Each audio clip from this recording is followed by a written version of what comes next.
annoying to me. I don't hear it. Well, fuck it. I think you're good. Yeah, Phil. it's like it stopped. Rock and roll. Rock and roll. Here we are, ladies and gentlemen. Episode 53. You got it at 5. You got it at 50.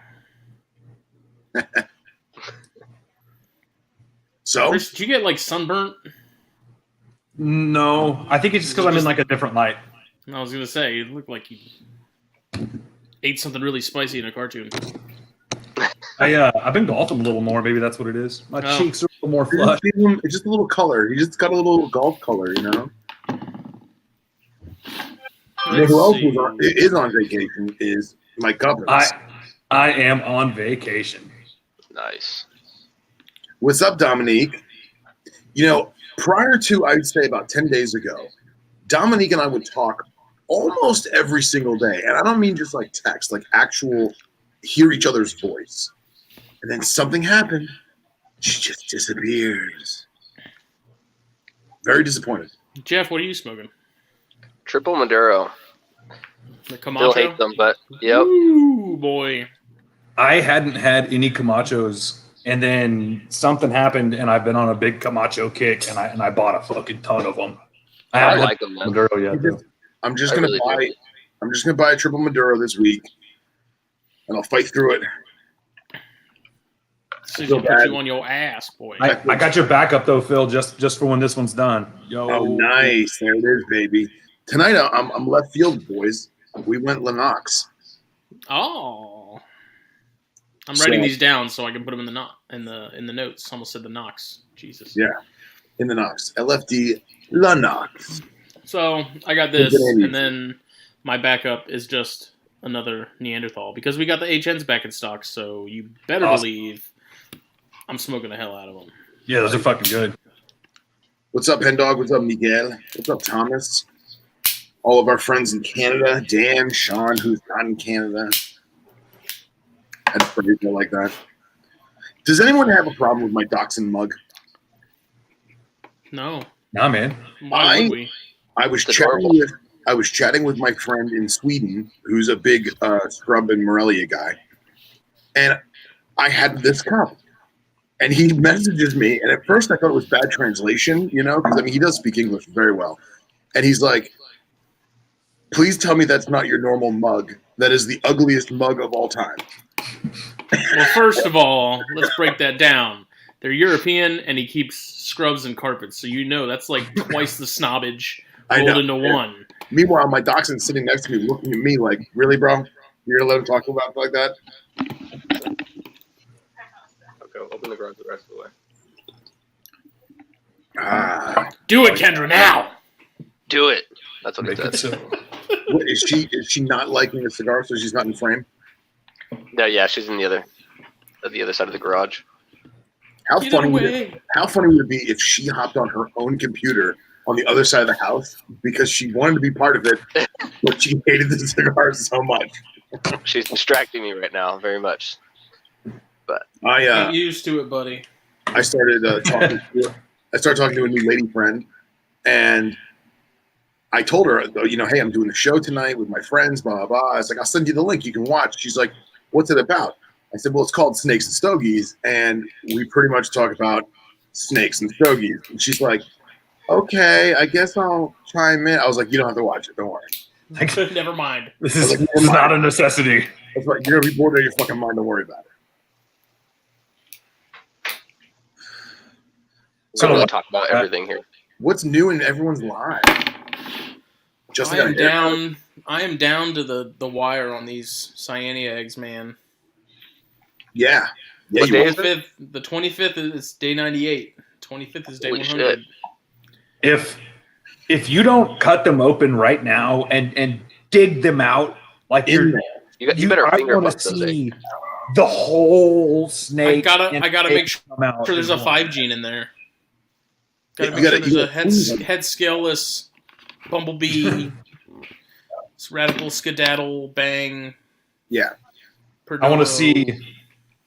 I want to see that egg just prolapse in your hand, just goo out, and then in your Crocodile Dundee attire, Hey, bring it back so I can see the chat.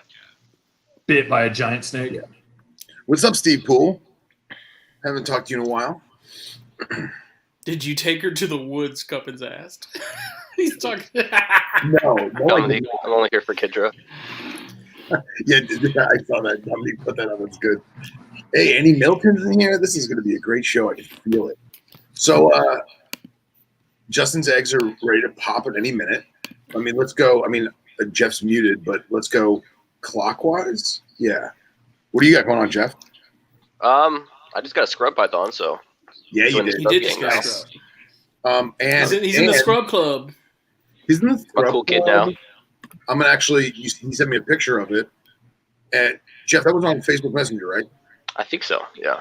So I'm gonna post it because it's fucking adorable. Oh, it's awesome. It's stupid cute.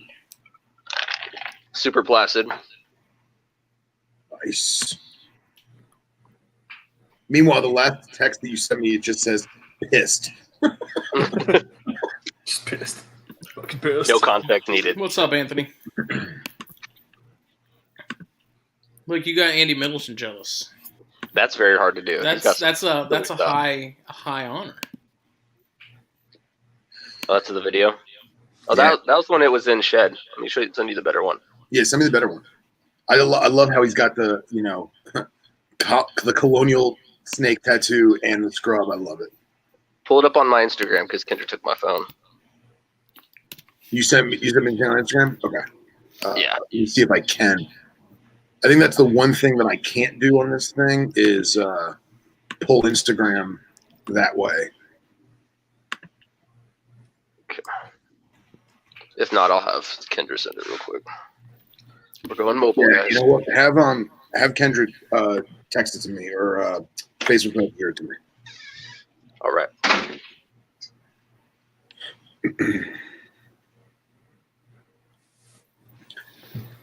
All right, and Chris, what's new with you this week? Finally on vacation, so all my turnarounds and big projects for the year are over. So that's great. Cool, man. I paired up my bacon line guards. Again, they had been apart for like 2.5 months.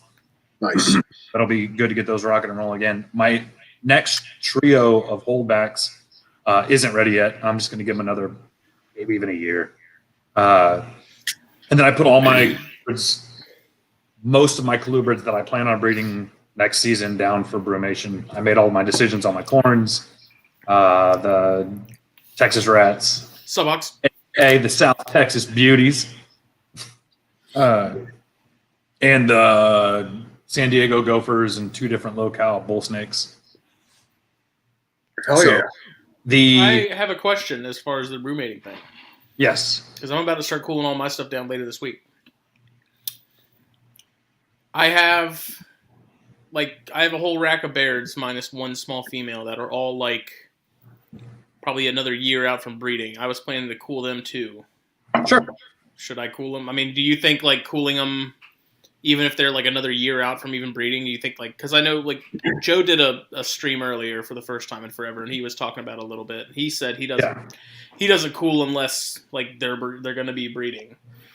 But I figure at that, like it might not be a bad idea to go ahead and get them sort of in the groove, so that next time it's not going to hurt. It probably doesn't matter. But. Yeah.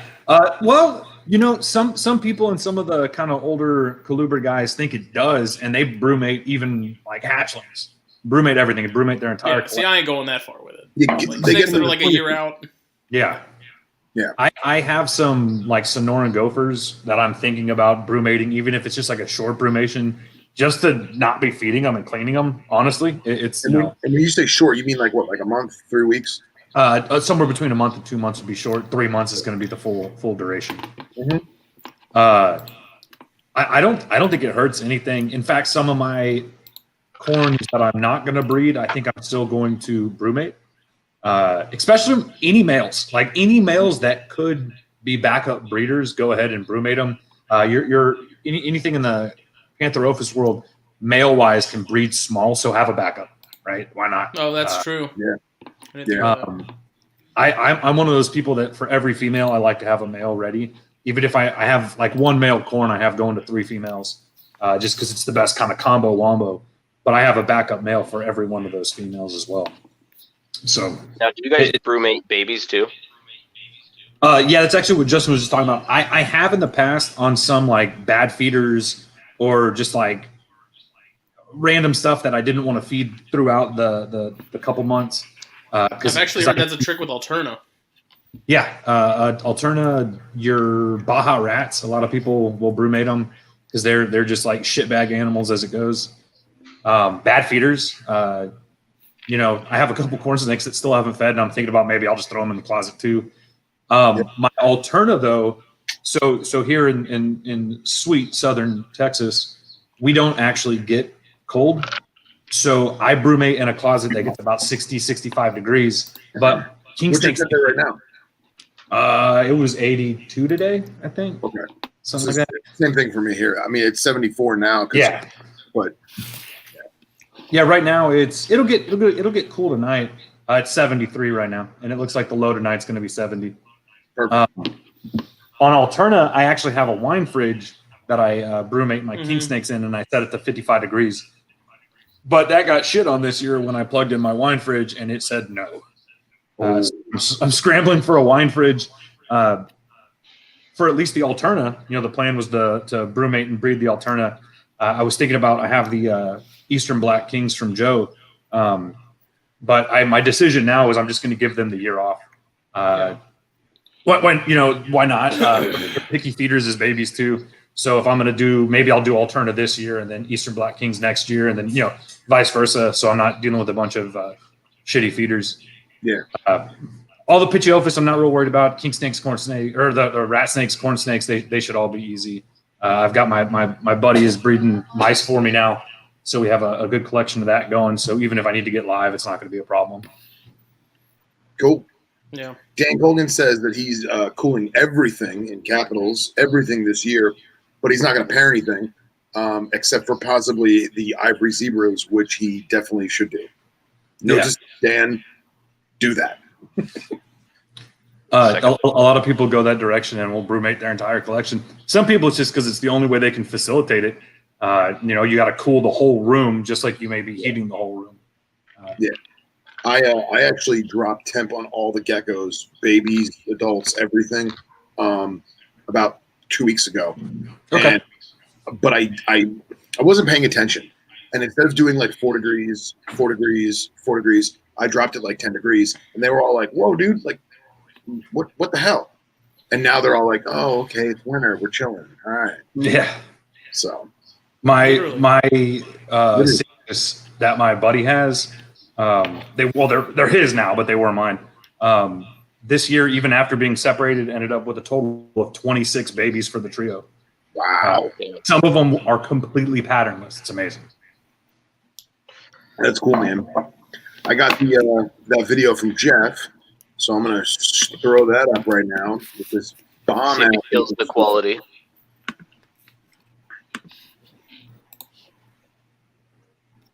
Yeah, man. Oh, Dude, she's amazing. Man. Awesome. That skin is just so silky and awesome. She's amazing. So cool, man. I wish I would have gotten to these a lot sooner. Yeah, that's what everyone who keeps them says, man.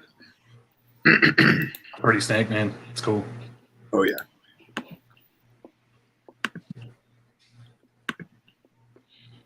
Just like Dominique said, whenever you're getting pythons, Chris. I have in the past had pythons, but due to my city's current legislation, we can't have pythons, boas, or monitors, or venomous. We were working towards changing that, and the COVIDs took over. So any of those meetings and plans are kind of canceled, but still going to be keeping it up. I mean, once I got my tax license and everything, I had to get rid of all my rosy boas once I found out. That was a cool species that I really enjoyed working with. Do it. So I'll probably, if it gets swapped over, I'll probably end up with something, either a breadlie or a chondro or something. Just Liasses. Yeah, I love liasses. I don't know. I think my main focus will always be North American colubrids and geckos. So it would just a little thing here or there. What ifs? It's an excuse. Y'all, I can't move, Dominic. Y'all move here. This place is awesome. No. My sprinklers just went off, and I don't know if you guys can hear it, but it's very loud. Dude, we can never hear it. We can never hear the people screaming in the tennis ball court. Okay, good. Wind, nothing. Good. I'm self-conscious. I want to have a great show, you know. It's not your fault, Phil. I'm the only one your with fault. fancy stuff, you know, so I got to make sure it's Do good. it. That's great. Phil Wolf said, "Go fuck yourself." So Wolf said, "Can you hear my sprinkler?" Oh, now Dom's got jokes. We can never hear the fan, Justin, but you bring it up every THP. That is true. Well, that's because I'm using actual microphones, not computer mics. Well, what's funny is when I can hear them in my headphones, but I can't hear them. Like, they don't come up in here. It's very odd. When I was a guest on THP, I could hear the fans. But then when I listened to the podcast afterward, I couldn't. Right, it's not there. It's not there. I remember in my episode the garage door opening and scaring the ever-living shit out of me like a child. That's good. That's good. We need to have you on again, dude. Yeah, whenever, man. I'm about it. That was a good episode. So, yeah, I don't like. This week is going to be weird. I mean, do you want to do it like Wednesday? I can't do Wednesday. I have obligations. I'm available Thursday. Thursday's Thanksgiving. It's Thanksgiving, dude. I'm not available Thursday. I can also not do this Thursday. Thank you for asking. I actually forgot it was Thanksgiving until I realized I said it. I was like, wait a minute. But no, man, we'll do it Friday night if you want. I mean, I work till 9, so it'll be later. But I think it's going to be Casey again. Casey's going to talk Blue Tongue Skinks. So. Yeah, dude, I'm all for that. That's going to be so awesome. Them fucking skanks got my heart, man. I mean, obviously, I'm not going to get anything, but I was looking at all the skank pictures. Hey. How's it going, What's up, gentlemen? man? He's in. How y'all And doing? he's dressing warm. Yeah, I'm outside. I got a little fire going, you know. Nice. You smoking that Neanderthal? I am. Is it life It's changing? nice. I mean, I don't know about all that, but it's pretty delicious. Hey, what? Hey. Them fine words around here, boy. We'll see once it gets down to that like last 3 inches. That's a sweet spot. That's what she said. Hell yeah. That was good. Hey, Billy Hunt's in here. So is Joe Phelan. Oh yeah, Joe is here too. What is this? His live message ended. It's a Christmas miracle. It's a celebrity show. And Miss Ratliff, I am an adult. I do have things to do. Austin, what do you got going on, man? You got anything either cooling down or dropping eggs or pairing? That's this. Most of my shit's spring breeder stuff. So I'll be cleaning my garage out this weekend and setting up some Home Depot shelves. Those wire rack style shelves. Yeah.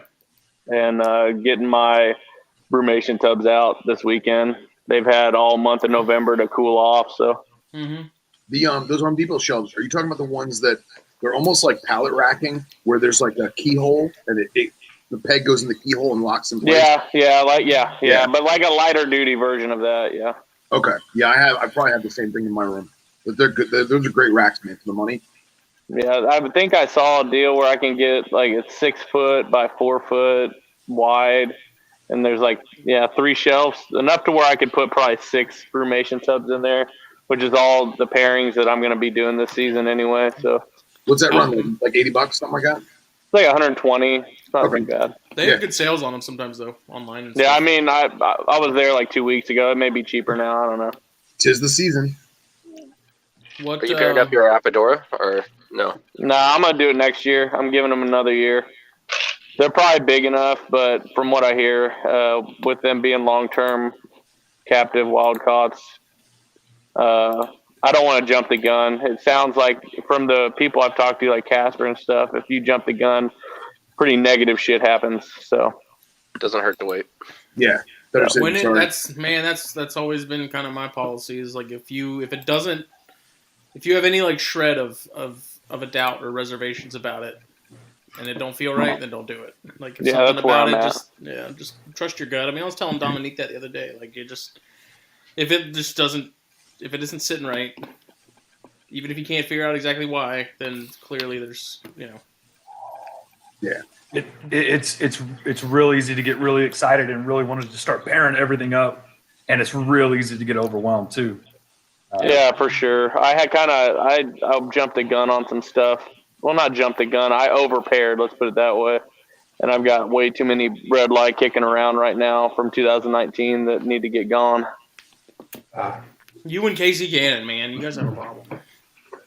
I love them, man. They're fantastic. Red light are badass. They are amazing. Bulletproof. What size are the brumation tubs that you're using for those for the adults? I want to say, I mean, they're kind of smaller just because they're not doing a lot of moving Right. around, you know. I would say they're about 2 foot tall by 2.5 foot deep, like wide, or I guess it would be long, and then 2 foot. It's almost a 2x2 cube, but not quite. A little bit longer. Might be 3 foot long, but something like that. I haven't put tapes on them. I just look at it and say, "Hey, that looks pretty good. I'll use that." Nice. I'm a big fan of those. They're from Walmart and they're the safety seal. They have like 6 latches on them. Yeah. They're maybe 12 inches deep, and I think they're about the size of a V70. Okay. Yeah, I've got a Ziploc. Yeah, I would say it's about as long as that for sure. Yeah. I've got one of those Ziploc tubs that has like the seal. Yeah. I was gonna gasket use in it. Yeah, I was gonna use it as an egg box for chondros, but that was before I decided to do MI. So A huge one of those, like 18 inches deep, maybe almost 2 foot deep. And that's what I'm using for the Texas rats. And I put like shelves in there, just because they're such absolute assholes. If something, I'm brumating all my stuff in pairs. I'm going with the old school method with colubrids of what you're pairing up, brumating in pairs. So I don't want them to like get nasty with each other, start flinging shit, and blood goes everywhere, and then it's just a mess. Yeah. my plan was to just pull them out of the rack they're in, slap the lids on the tubs, and then stack them in my closet because the closet is only a handful of degrees warmer than whatever it is outside. So I figured that's a good way to like cool them off, but if they don't get so cold that I have to really worry about them, you know, like at night. For sure. Because I really think with like corns and the bears especially, you know, like I don't think you have to really get them cold. Like I think if you take them off food and you just drop them, you know, 70 or, you know, into the 60s, I feel like if you do that and they don't get food for a couple weeks, that's probably enough to really like trigger some sort of reaction out of them. Yeah. My corns last year, 3 pairs or whatever it was. I used that exact method. I literally took water away, stopped feeding for a month. Then I shut the heat off on the rack for like 2 weeks. And then I stuck them in tubs and threw them in a closet. And the closet that I brumate that stuff in might be 65, 60 at the coldest, hottest. I mean, today it was, I have one of those Govies. I think it got up to 72 today. But man, you go in there and like I check them because they've been in, I guess, about a week now. I started on Friday, almost a week. Fuck, I don't know how time works. Everybody's all bundled up in a little ball and just doing their thing and waiting. So yeah, you give yours water. Like, do yours have water during? Yo, my man, we out here. Nice. Chris, what's it say on your fridge? Y'all ain't heard about your boy? Let me just get you in a little closer. Oh man. Just a little heads up. So the water thing, I do like a bi-weekly. I check on them all the time, but bi-weekly I'll go in and I'll give them water for like 8 hours. So maybe on a Monday before I go to work, I'll go in and I'll give them all a shallow bowl of water. They're gonna drink. They're gonna do it then. My biggest thing is the colubrids. Their metabolism is so fast. you still want to give them access to water, and at some point they need to get water during their brumation, but they're not avidly seeking it out in the wild. And like, especially here in Nueces County, we don't get any rain for the most part through winter. Yeah. So giving them the option to have some, and then now they're not going to piss constantly. And man, you give a bull snake a mouse, it's got a mouse poop in a day. So water's Wow.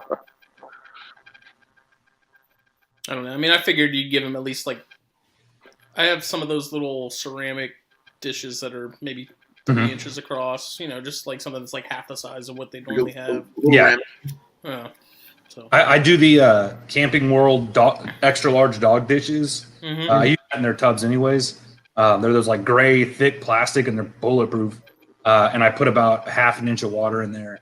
And I'll do that. Like I said, about 8 hours, 10 hours. Who knows how long my day is going. If I leave it in overnight, I'll just make sure that it, I get stuck at work or something. I make sure that the water hasn't come out onto any of their bedding, because at the lower temperature and probably the higher humidity that's already it's gonna mold. Yeah. And I imagine with them being less active, you have less of a chance of them knocking bedding into the bowl too. Yeah, absolutely. Yeah. I mean, when I go to check on the rats, all the Pitiophis are just like balled up and I also put a hide in there just so that they have some kind of feel cramped in. I use those big hides. All the bull snakes and stuff are just chilling, and the gophers are just like in a little intertwined ball. They're cute. The rat snakes are at full attention, mouth gaping, tail shaking. Like, all right, guys, cool, I get it. I had to clean the Jansenite today. How was that? So the frustrating thing with Gonyosoma that I'm learning pretty much repeatedly is getting them into another tub while you're cleaning is very difficult. Yeah. Especially when you're by yourself. You just get a trash can like Venomous, bro. I don't have room for a trash can. You have a trash can, don't you? I do, but there's a bag in it with trash in it. So you take the trash out before you do snakes. I'm pretty sure she could freaking jet her way out of that thing too. But regardless, so I like have her by the tail, and I have the lid of like a 32 quart tub halfway, so I can just drop her in there and then slide it on.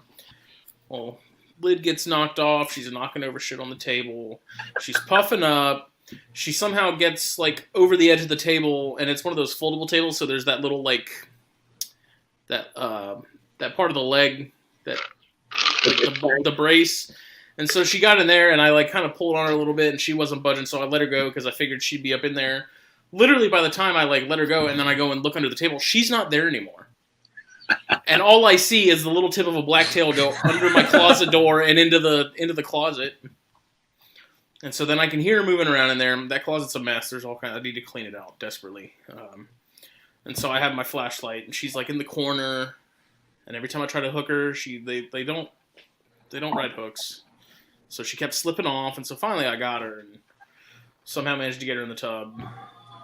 Did everything I needed to do, and then I had to put her back in. And then she starts getting really puffy and really pissed, and like actually like making moves at me. And so I had to tail her and get her in there, and then she was like sitting at the cage of the door and like wasn't going to go in. She just stood there and stared at me, ready to go, and I'm just like, Jesus Christ. These things are a handful, man. Like, every time you go to do something with them, it's like... Every time I take out the rats, or at least the Texas rats, I'll slide out the tub of whichever one I'm cleaning, and I have like a rolly cart in my snake room. That's like...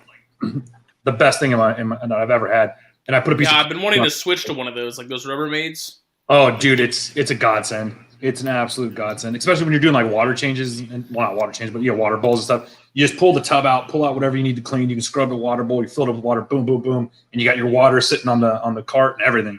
Yeah. But I just think my rats together, but they're in tubs still, and I think that's gonna be. I'm going up to V70s with them because what they were in was way too small. They get so big so fast. Yeah, when those freaking Gonyosoma want to move, man, they move. And Billy warned me way in advance, like, hey, these things are really effing fast. And I was like, okay, yeah. It's not until you like see it yourself that you're like, shit, these are fast. So you watch it leave your fingers. Yeah. Like literally, like I went to get. She was under the table. I was like, she's all curled up in the table legs, whatever. I'll get her. Literally, like by the time I look at her, like she's gone. I was like, what the fuck? Like, and then all I saw was the tail just right under the. It's like, Jesus Christ. The general idea on the obsoleta stuff is it doesn't run away. It stands its ground. So like even if it gets out of its tub or whatever, it's just sitting there looking at you, trying to snap at your face. Yeah, you sent our group chat videos of it just sitting there pissed off at you while you're doing the slow tongue. The slow tongue is badass on the. I love the slow tongue stuff. That shit's really badass. What's up, Danny? I have to say this is pretty delicious. Those are damn good smokes, man. Like almost creamy, freaking delicious. That needs to be in the show notes, Justin. Creamy, delicious. Creamy, delicious. This Roma Epoch is delicious. I hadn't had one yet, and this is a delightful cigar. Jeff, man, you live? I'm alive. Yep. Good. Glad to hear it. I'm enjoying this Camacho, Phil. Just for you. It's good. It's good. Dude, those triple Maduros are no joke. Yeah, they're heavy. Not gonna lie, they're heavy. Yeah. So the last time I got, can't even remember, was it a Maduro? Wasn't a triple Maduro. I smoked it a little too quick. It got me a little, little green. I feel that. That'll happen. I like Maduros a lot, but you gotta baby them bitches, or at least I do. Well, the triple Maduro especially, because I mean, usually Maduro it's just the outside wrapper that's the Maduro and the filler and the binder or whatever. But when you like filler wrapper and binder all Maduro, that's when you're getting into that. I better eat something before I smoke this sort of territory, because this will kick my ass. Yeah, I learned my lesson last time when I didn't eat before. Yeah. Put hair in your chest, boys. Put some buzz on your 5 peaches. barbacoa street tacos, pretty delicious. Nice. My man. Dude, Let's talk about your hunting trip, though, Austin. What's that? Let's talk about your hunting trip. Saw you got something. Oh, yeah. I got a pig. I was trying to get a deer, but whenever a sounder of 15 pigs come up and you're like, I'm going to take a pig. Yeah, there's no guarantee that a deer is going to come out. So this is like an 80-pound boar. Got quite a bit of meat off of him. It was a kill shot through the chest, but when the bull got in there, it bounced and blew one of the front shoulders out. So I had a little bit of meat loss, but hey, at least it didn't mess up a ham or the back strap or the tenderloin. So if you're gonna lose like a big chunk of meat, the front shoulder is the one to lose. So yeah. You're in Texas, right, Austin? I'm in Texas. Yeah, I hunt out. My lease is out in South Central Arkansas, though. I drive 5 hours out there. Where you at in Texas? North of Dallas, a little ways. The other side of the country. I was gonna say you guys are like on opposite ends, right? I think we're probably 7 hours away. I'm in Corpus Christi. Right on. Yeah. I mean, you can make it to Corpus in like 6 if you're really hauling ass. If you take the tollway, the 85 mile an hour. Yeah. It's I want to get down there. I want to do some flounder gigging and shit. That's what I like redfish fishing too. So I like to get down there and do some of that. Dude, fishing is huge here, man. I don't personally fish, but I have gone with some buddies that are big into it, and this city is fishing, sailing, and being an asshole. Love it here. I went down to New Orleans, and I can't remember what the town we went out, and I went redfish fishing for the first time back in 2018, and dude, it was some of the most fun fishing I've ever done in my life. It's fun, especially if you're doing like sight casting in like water. It's super fun. Yeah, early in the morning, whenever they're up on the top of the water and you see their fins and stuff, and you're just tossing it out in front of them. You see the eyes sticking out of the water. Yeah, it's cool, man. Badass. That's. I don't know why I'm not that much into fishing. Maybe I just don't have a lot of buddies or anything that do it, but it's good shit, man. Being on the water here in Corpus is nice.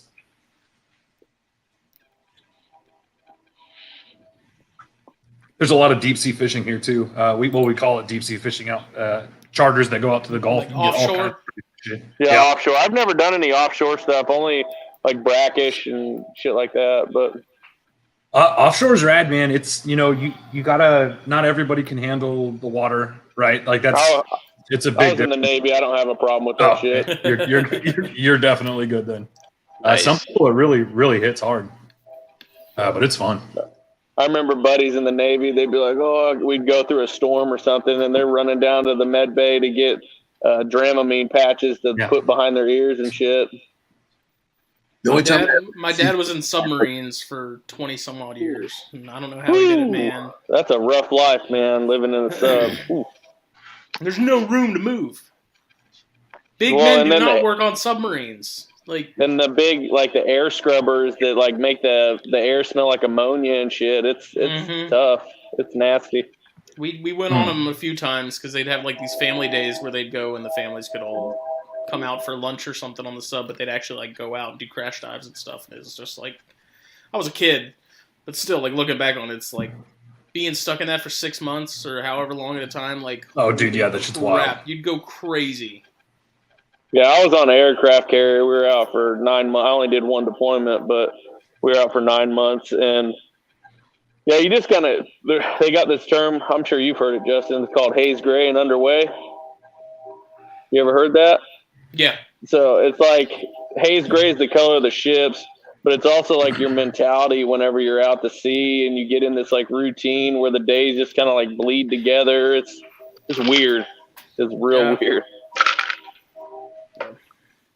He was a navigator, so I guess he was sort of in the main area. But was he a quartermaster? I don't think so. No. What's up, Scott? Welcome to the party. Someone's got a train behind him. Scott, That's me. I'm sorry, guys. Oh, no worries. I tried to put my hood up to get rid of some of the noise, but God damn it, Austin! Control your shit. I live in a train town, man. I got a question, Austin. Do you give your Apodora arboreal hides? Okay, so I'm in this point of like, so no, not currently, but I'm in this point where I'm really wanting to build a, like, not even just like a cage. I want like a walk-in enclosure for all my Apodora. I'm sweet. thinking about really like stepping my game up and changing some shit up of how I like deal with them. But in order to do that, it's going to have to be me finding some land and building a pole barn and having it as an offsite facility. So that takes a little bit of capital, but I think that I may be able to swing it in the next year or so. That's kind of my goal. I want to buy about 10 to 20 acres of land, get a pole barn going and get the snakes moved out that way so that my wife and I can sell this house and start a house build out on our land. I'm not acquiring any new animals. I'm not really doing anything new other than, that's my main focus right now is I want to have, I mean, I guess a facility makes it sound like I want to breed a bunch of stuff. I just want to be able to set them up exactly how I want them. And to me, like they can live in an 8-foot cage, but I would rather have something that's like I can see their natural behavior a little bit more, you know. So You'll enjoy them more too, being able to interact with them. I mean, I think there's like some species that just like I think they almost kind of require that kind of thing. Like, you know, boiga, like that's not something. I mean, you can keep them in a rack when they're small, but they get to a point where it's like you kind of like you have to and like want to give them more space because you know they're going to use it. Like you know that they just overall they will appreciate that.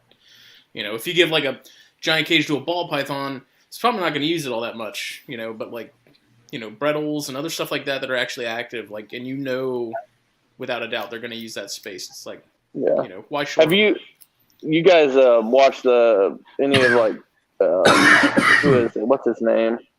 That Kenan dude. He just did this really badass like walk-in cage for just a regular old albino Burmese python. And I was like, man, that is pretty dope. I would like to have something like that times like I don't know, 12 or 15, you know. Yeah, I Yeah. want to do that for the anacondas, but that's down the line.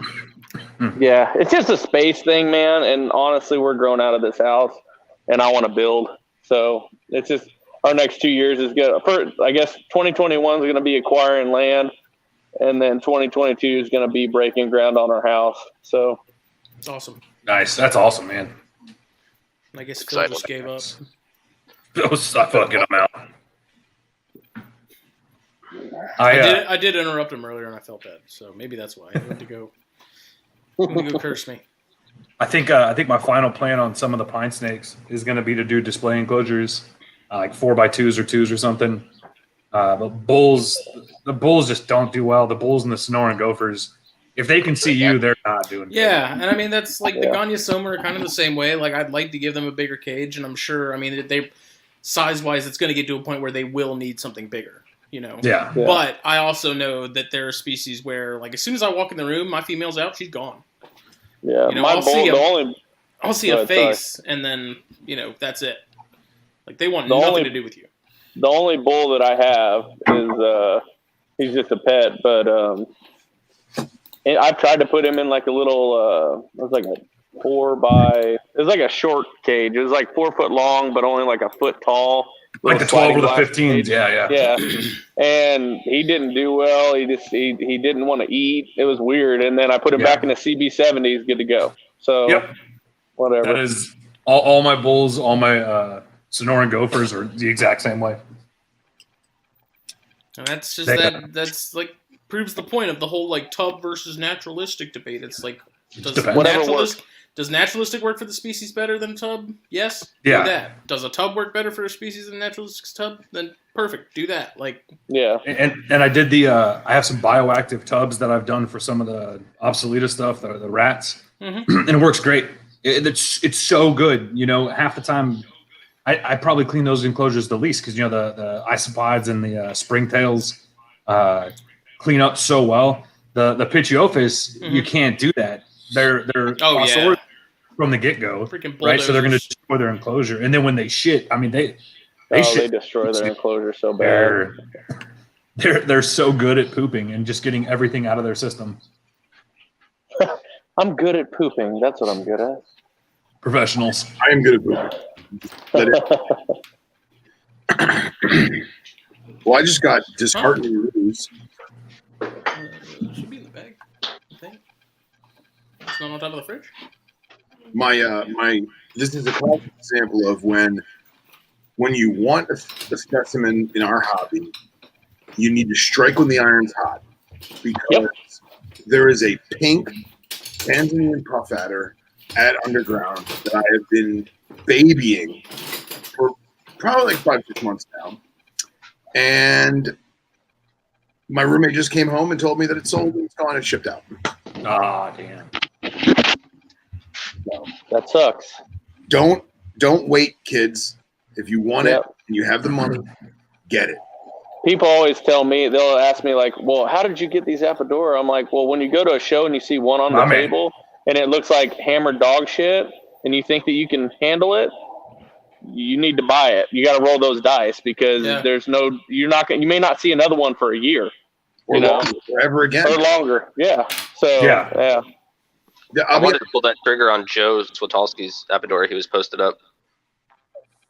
When was 3 it? minor from him. They're nice. Yeah. That I don't really have regrets in my life. I really am a regretful kind of guy. It makes me who I am. It makes me a better man. But almost every regret that I do have in my life is not buying something when I should have had when I had the chance. Yep. My man. You know? Yeah. Andy, Well, man. it's like, and it's stuff like, I guess there's stuff that isn't like that as far as like different animals that you know that you can get your hands on. But if you're really like if you're like trying to get serious into a species and it's not common, like I get if you don't have the money, but if you got the cash, you got to be the guy. You got to do the like one of mine I got was beat up, man, like real bad. I bought it on like I spent it was like $750, and had it not been an Apodora, I would not have purchased it because of how beat up she looked. Ended up getting an upper respiratory, and I ended up spending another $400 on vet bills and stuff to get her squared away. But if that's what you want to do, then you got to do it. Like, Yeah. Yeah, I think that's my next purchase is an Apodor, just saving up, not getting anything else. Because by the time you get some and they're like on the up and up and they're reproducing, it's already too late. Everyone and their mom's gonna have some. Yep. I mean, if not that it matters, because I guess if you really like the species, then that shouldn't play a factor in it. But no, it doesn't for me. But I get what you're saying. Yeah.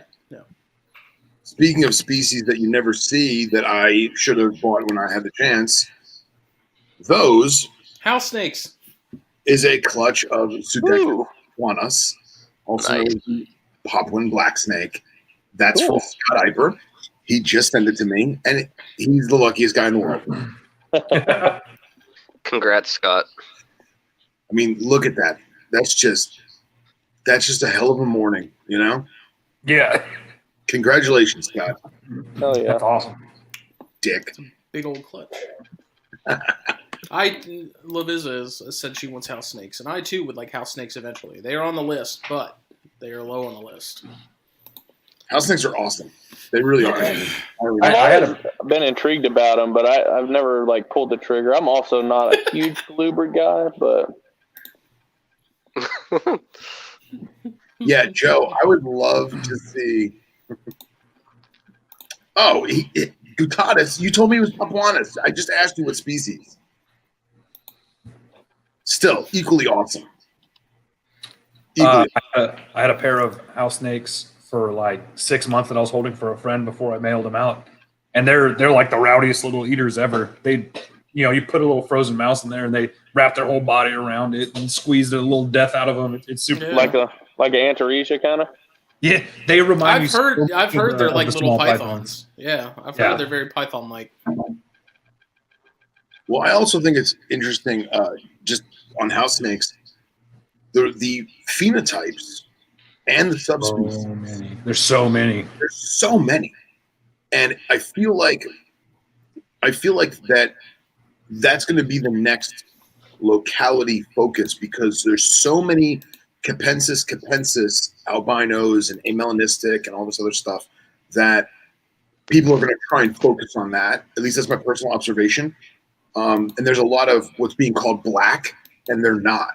Yeah, and they're like they almost look like a slaty gray from Australia, and they have like that, for lack of a better word, slate gray tone to them. While as the like true blacks, they're jet black, Yeah, they're a cool species. And they're super easy, Yeah, they're for lack of taking anything away from anything, they're just like keeping a corn snake. I didn't keep them any different. Yeah. I'm pretty sure Thomas says that they have a huge range in Africa, and I'm pretty sure. Someone please correct me if I'm wrong, but they're the number 2 spot for the most widespread of one species. I think puff adders beat them out in terms of geographic range. Yeah, That's pretty cool. I don't know. Those are on the list, but I mean, right now, like inlands are at the top. More subocs, northern pines, and I'm sure I can think of other things. But right Northern now, pines, man. Those are what have been sort of those of top of the list. That's them. You're just saying that because Chris is here. No, like legitimately, northern pines are sweet. Like I've never been big into Pituophis. Like they're cool and I appreciate them, but northerns, like I would do northerns. There's something really neat about them that they catch the eye and they stand out in a collection. Even they're not exceptionally expensive snakes, but if anybody came over and was like looking through my stuff, they're kind of always the animal that everybody's in love with. Mine have slowed down on their huge growth spurt. The amount of growth those things had in the first year of their life was just terrifying. I mean, they already come out pretty big. They're pretty big, yeah. They're about the size of a yearling corn snake when they hatch, and mine are over 5 foot now, and mine are a year and 3 months old. Mm-hmm. But they've slowed down, and you can kind of tell their growth slows down, and now they're filling out a lot more. I remember that one that we had at the nature center at my first job, man, and that thing was so big, and it it was intimidating, but at the same time, it was like, this thing's a freaking beast, man. Like, you saw this in the wild, like one this size, like ain't nothing messing with it, man. Yeah, that's that guy.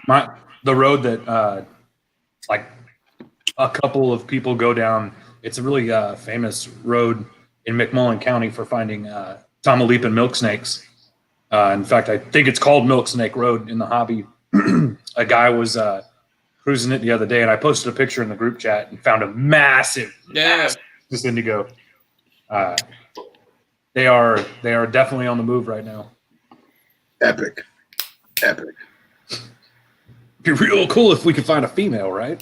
Right. How cool would that be? Yesterday morning, because I kicked his heat lamp off, so he's been living at like 72 degrees for the past month, and he looked at me, and he gave me that look, like, really? It's gonna be like this. Like, how many more weeks we got of this shit? Jeff said his tablet died, so Okay. he said it was good being on. So I'm assuming he's just not coming back. Awesome. My big bulls, after their first like 3 weeks of no food and having the heat off on them, God, they were just, you could tell, you pull out, you open up a tub, and they're just sitting there looking at you like, this is food, right? This is food. This is what we're doing. That female got huge. She was going into brumation. She was over 1,600 grams. Wow. Pretty big, over 6 foot. Awesome. It's amazing how, like, it took me a long time to, in this hobby specifically, it took me a long time to memorize what a particular weight or of gram would look like in my mind. Yeah. Same with the quarts of tubs. Like, we always say, oh, that's a quarter, that's a 16 quarter, it's an 80 quart. And like, we have, okay, excuse me, a 52 quart is, 2 foot by 15 inches by 12 inches or whatever. Like, it took me a long time to get that. And then I started thinking, like, okay, your snake that you just did the 1,600 grams. And then I'm like, man, my friend has a ball python that's 1,600 grams that's only this big. Yeah, and this big around. Yeah, exactly. It's a blood python, basically. Volume in the reptile hobby is a way to talk to people, right? Like actual mass of an animal. If you told me you had a 50-gram gecko, I know exactly how big that gecko is, right? Yeah, exactly. Or if you're like, oh, breeding weight is this for this gecko, it makes sense. It resonates. A 1,600-gram carpet python compared to a 1,600-gram ball python are two very different animals. Yeah. Well, I always think of it in terms of like chondros. I'm like, what does a 1,600 chondro look like? And it's like, Jesus Christ, that thing's obese. Yeah. It's like that is a diesel green snake. We're never meant to be that big. What'd you say, Austin? I said, what are you feeding that? Yeah. Small children. Small little kids. Like, Justin, your snake has hips. Why is it like this? So you said you're wanting to get into inlands, Justin? Very badly. I'm waiting on Bert to produce some. I'm waiting for it to happen. I'm pairing my mog lines this season for the first time. See what's going on. Yeah, everyone I've talked to that has them loves them and says they're like the most underrated. They're just like a carpet in like a bite-sized package. They're just real easy to manage. They're small, man. Oh, I want some so bad. So inlands are their own subspecies, right? Yes. I feel like the very few inlands I've played with, I feel like they're like midget coastals. Is that wrong to say? I mean, they're real, like their disposition's not anything coastally to me. I've got the Brisbane coastals, and like you catch them on a wrong day, and it's not a good day for you. But I can reach barehanded, no hook or anything. I mean, they're just really calm animals, and I don't handle them constantly or anything like that. It's just their natural disposition, I think. Yeah, I mean, I've seen videos of guys in Australia just walk right up to someone, pick them up out of a tree, and they're like, they don't give a shit. Yeah, they don't care. Yeah. Joe says, little people, Phil, little people. I don't. The little people? They're the little people of the carpet world? Yeah, I don't think ill of me and Joe, but we are little people. How tall are you, Phil? I am 5'6" on a good day. Okay, I'm When he 5'9" wears his, and when some he wears his change. platforms. Yeah, I actually have I have Robert De Niro stilettos is what I wear. Some lifters in your shoes, you know? Yeah, that's it, right? I was gonna say, why are we talking about Australian dudes catching them? We have an Australian dude here who's probably That is true. like we got Very Scott. I was gonna say, Austin, if you get a chance, send me pictures of your inlands. I'll throw them up. He said coastals are shit. Literal trash. I like I my don't Brisbanes. know. They're pretty the cool, Brisbanes man. are awesome, dude. Every time I Yeah. think of Brisbanes, I think of Austin's. I don't know why. It's just like the first thing I think of. It's like they're just awesome. My female was in the calendar like 3 years ago, but my male's the one that's like the real good looking one, but the motherfucker doesn't do his job. You're useless. It's all about backup males. Always got to have backup males. Right? Yeah, That's I wish I dude. would have thought about that when I bought into the project back in 2014, because now I've got a female that's slugged out 3 times and all kinds of shit. And That's what cracks me up. Like in the chondro world, especially, people are always wanting adult females, and I'm like, I'll take more males. I'd rather have more males or equal ratios than be female heavy. yeah, I'm gonna talk to Michael Pennell.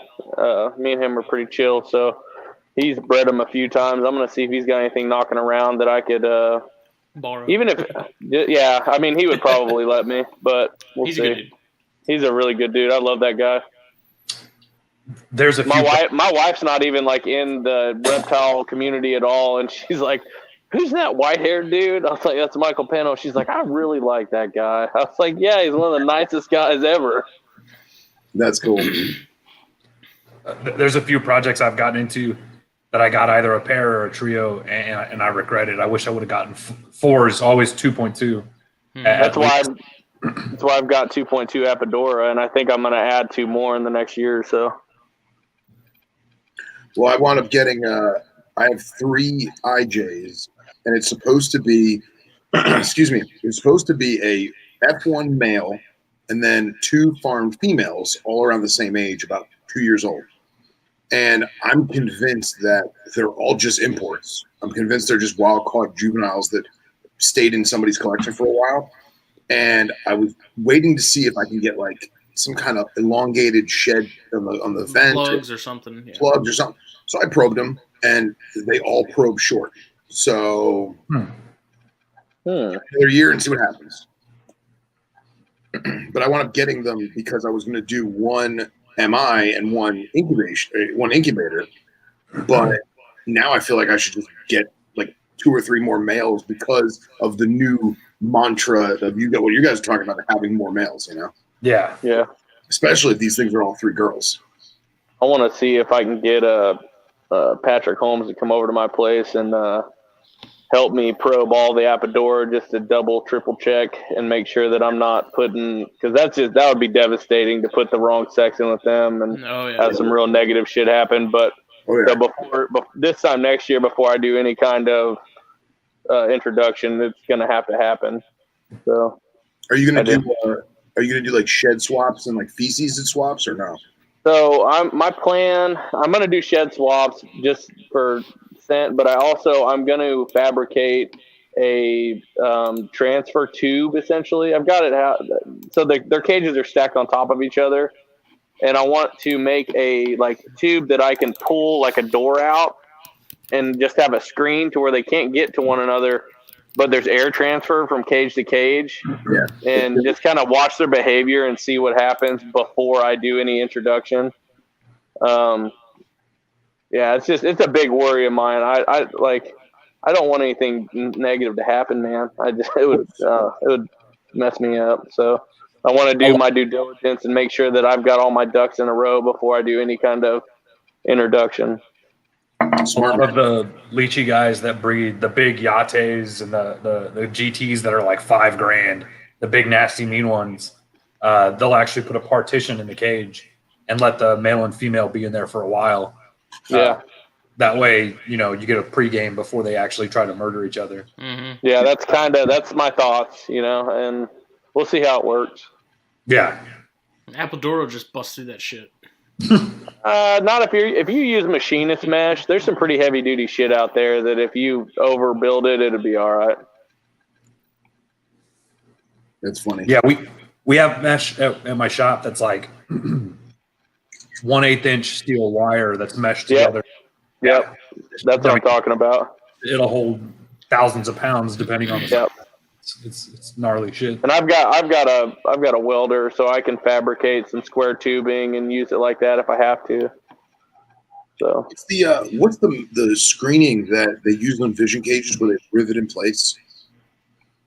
I don't have any vision cages, so I wouldn't know. Yeah. It's almost like an aluminum plate with hundreds of holes drilled.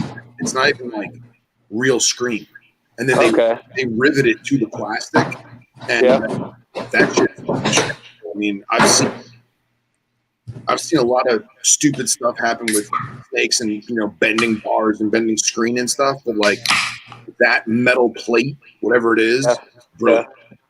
I've even thought about maybe doing some kind of, you can get those oversized like shower drains. Oh yeah. Doing something with that, because it's a big solid hunk of stainless steel. They're not getting through that shit, No. Yeah. So I've even thought about that as well. Yeah, that's smart. It'd be cheap too. Yeah, dude, all my cages. Well, I've got a couple I bought. I buy my racks, but I would say 95% of the cages in my room I build myself. So That's badass. Not smart enough. I gotta use Python portals. I can't do it, man. I do that too. I like the Python portal. Those are cool. I just wouldn't use it on Apodora because I feel like they would flex and bust out of it. Why not? Nah, it'd be fine. Famous last words. Right? That and hold my beer. Yeah. Yeah, hell yeah. How big, and excuse my ignorance on this, how big do Apodora get? 28 feet.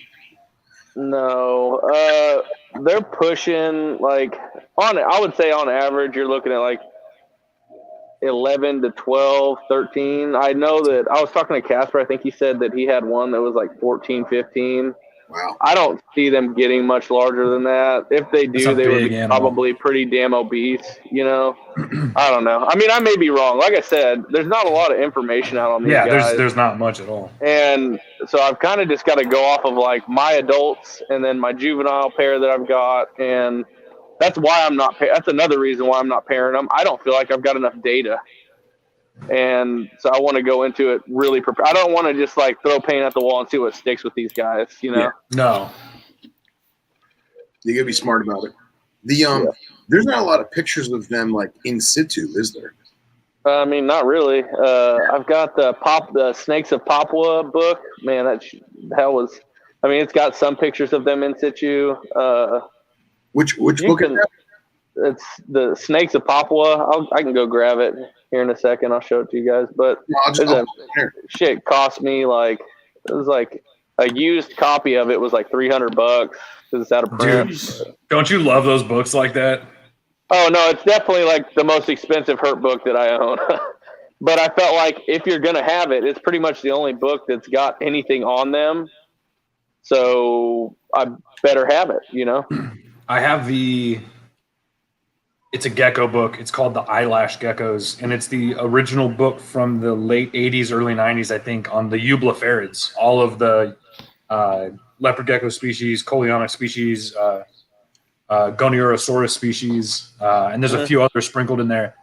Such a cool book. Like, there's so many species in there that I didn't even know existed, and such technical data on them, egg-laying routines and weights. I think it's called the eyelid geckos, actually. Okay. It's on all the eublephaриds, all the geckos that have eyelids. And Austin, that pop one book, that's the Mark O'Shea one with the purple cover, is it? Yeah, it's the one with the purple. It's like blue purpley cover. Yeah, it's got a Bolin's python on the front of it. Yes, I have that book. I love that book. But we were just talking about that last week. We were just talking about it. Yeah, and I don't even remember reading about Apodora in there. Yeah, there's like 3 pages about them, 2 or 3 pages about them in there. But you literally just blew my mind because I went on Google and I found one for $231, the cheapest I could find it. Yeah, that's cheap, man. I paid like $40. Scott said there's a insane. second edition coming. Oh, Is awesome. there? Is it still going to be from Mark? Because that would be awesome. I'd imagine it is. Yeah. Unless Scott's doing it. Unless Scott's doing it. Well, I'll be buying it, so We all will. Shit. it's pretty extensive as far as all the species that are in there, and it's an impressive book, man. I love how he branches out like the keys for, harmless and mildly venomous and highly venomous, and then all the maps that are in there, and like where the exact specimen was located, the phenotypes and everything. The maps are really, honestly, the reason why I really wanted that book. Maps are awesome. I'm like a map nerd. That shit's great. Oh yeah. Yeah, it's definitely the reason that I just felt like if I'm gonna try to breed them, I had to have it, and so I was like, "Hey, honey, for Father's Day, can I buy this for myself?" She's like, "Yeah, whatever." She's like, "How much is it?" I said, "Like $300." She said, "Oh, yeah, I guess." So you gotta consult the wife on those kind of things. Well, it's like I pre-ordered Brian Fry's book, the Venom book. It was like pre-order was like $199, and I did it and I got it hardback. It's beautiful, and I can't read it. I'm not educated enough to physically read that book. I never learned how to read. I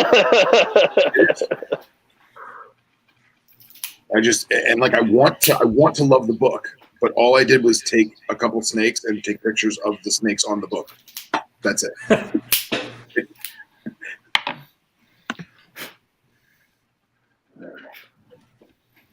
I've been very slowly reading that book that Wyman sent me, that Venomous Snake Bites from Non-Venomous Snakes. Oh, yeah. Let's hear about that. And, I'm only like a chapter in, because every time I say I'm going to read, I never end up doing it. And at night, by the time I get in bed, I'm like dead. Yeah. First chapter is really good, though, because, it basically explained, like, the structure of the venom glands in rear fang snakes compared to your true venomous, if that's what you want to call it. And explain that to say that, rear fanged is a very broad term, because even in rear fang snakes, there's a lot of variation in terms of like structure and things like that, and like dentition, and I don't know. It's really cool though. I'm really liking it. I'm anxious to read more of it, especially since that sort of like epistoglyph group has kind of become sort of like a focus. It's pretty handy. So, the only venomous I think that I would ever keep, as far as and it's not a snake, but like Heloderma are definitely something on my list of bucket list of animals to keep. Yeah. And obviously they're pretty and they're really cool animals, but what tripped me out about it was how the venom delivery system, and how their venom glands are on their bottom jaw, and it goes up through the channels in their teeth. When I learned that a few years back, I was like, that is primitive but effective. That's really badass, Legit. Those things are amazing, dude.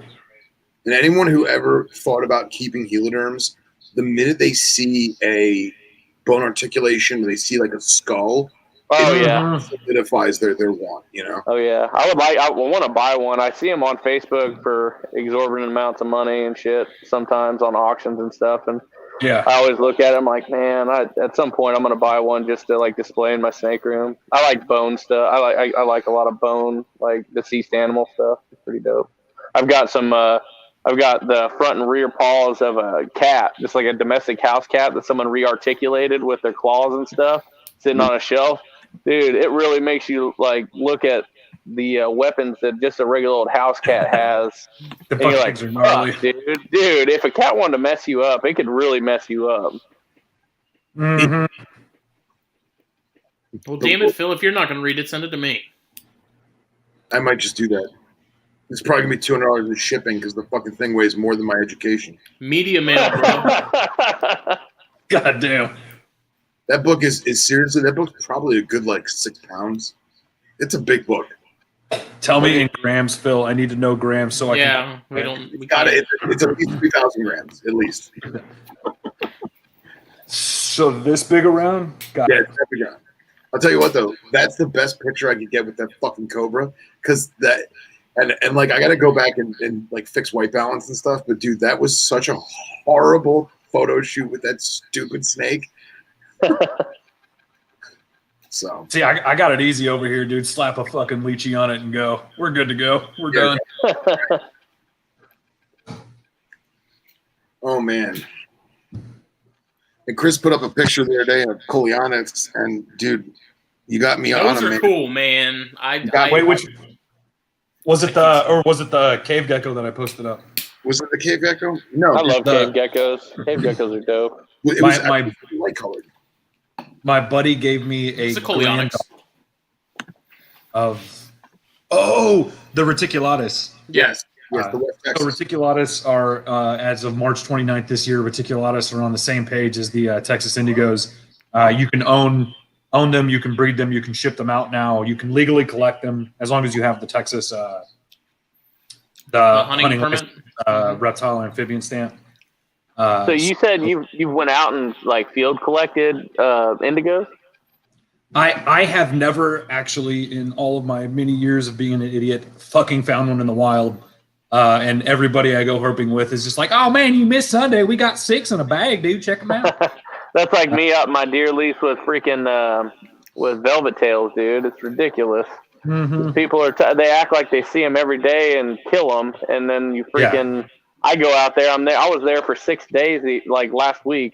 Didn't see. I mean, it was pretty warm too. I should have been able to. It was like that temperature where you'd think they'd still kind of be moving around, and I didn't see anything.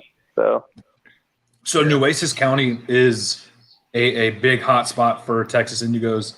And even I live down the street from a wildlife preservation, and they're like, oh, yeah, they're all over the place here. And I just find atrox every time I go, which is fine. I love atrox.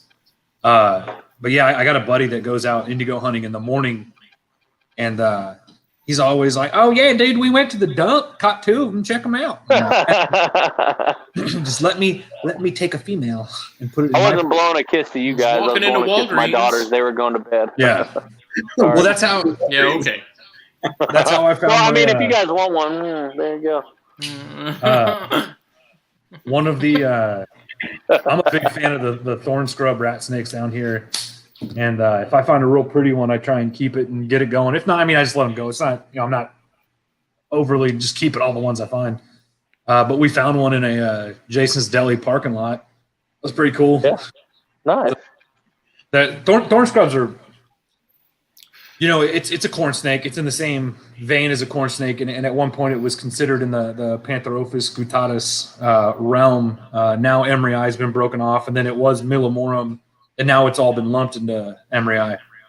But they're such cool animals. We find Emerys up here occasionally. Like my wife's uncle, he's got a little ranch that he like hunts for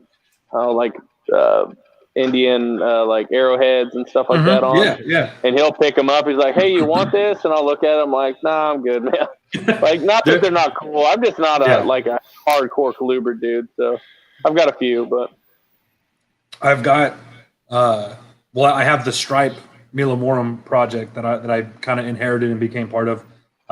They found some here in Nueces County that had a stripe, a reverse stripe. Okay. Started breeding them, and so I have a whole bunch of F3s, and then we went ahead and got every. And I don't know if you're much of a morph guy, but we got every morph in the Emery pantheon. So chocolate, cool. albino chocolates, canneries, snows, regular albinos, and we're going to take all of that and start breeding it into the stripe project. That'll be cool. Yeah, it'll be neat. Just something to. In the end, is anybody going to care? I don't know. But hey, are you having fun doing it? That's all I love them. That matters, man. I'm so damn in love with these little rat snakes. I kept one for a while because he caught. So it was out on the road, and it was like freaking. I think he says like 25. It's like it got out on the road and then got stuck out there. Like it just got the temperature dropped too quick. Mm-hmm. And I got it, kept it over the winter, kind of brumated it through the winter, and then I let it go out on my father-in-law's ranch just because I mean, I don't have any breeding plans or anything like that, but it was a Yeah. cool little snake. You know, they're really pretty. You know, Yeah. I like those grays and stuff that they have on them. So, And they have that neat iridescent kind of sheen to them that you can't really take pictures of. yeah, Just there. I mean, they're corn for every comparison. They're a corn snake, right? Like they fall in that same.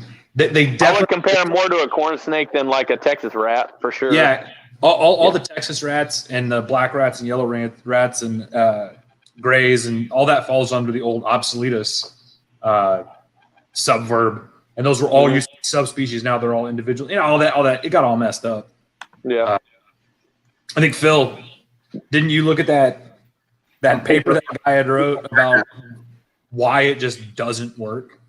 Yeah, exactly. Bears used to be a subspecies of yellow rats. Well, yeah, they were an obsoletus. Yeah. There is one spot. It's going to be east of, oh man, like Concan and all that. It's going to be so north of West Texas, but I guess what's that, Midland area where Bairds and Texas rats integrate. Gross. Yeah, and supposedly they're not pretty at all. Don't hate on Texas rats. Texas rats are some really pretty. I've seen some gorgeous wild Texas rats, man. They get these really cool oranges and stuff that like bleed through between the scales. Like they're pretty badass. Dude, they're just full of piss and vinegar. Chris, do you mind? I'm going to send you a picture of mine, Phil, so you can put it up there. Okay. Chris, what was that website again for the map? Oh, I'll have to look it up, dude. I'm not smart enough to remember stuff like that. It was that one website that had all the different, it had every single North American Pantherophis, and it had like the overlaying maps. It was like a black website. Yeah. And it was like, this is what it used to be, and then this is what it is now. There's like a whole area where it doesn't make sense. Yeah, exactly. There's like a huge integrate that whoever, whatever website person made it, it was like, I don't think so. Yeah. Vic asked if I have found my subox yet, and I have not. I have my one. Trying to find someone who wants to trade some Christmas Mountain Alterna for some subox. Dude. Oh my God, phones. I hate phones. So Justin, when you coming down to Texas? Right? How many times I've been telling you this? Dude, we're trying, damn it. Well, make sure that I'm part of the conversation because I'd like to get out there and do some stuff with y'all. Yeah. Dude, we got to go to West Texas. We got to rent the hotel in Sanderson. It's like $150 a night.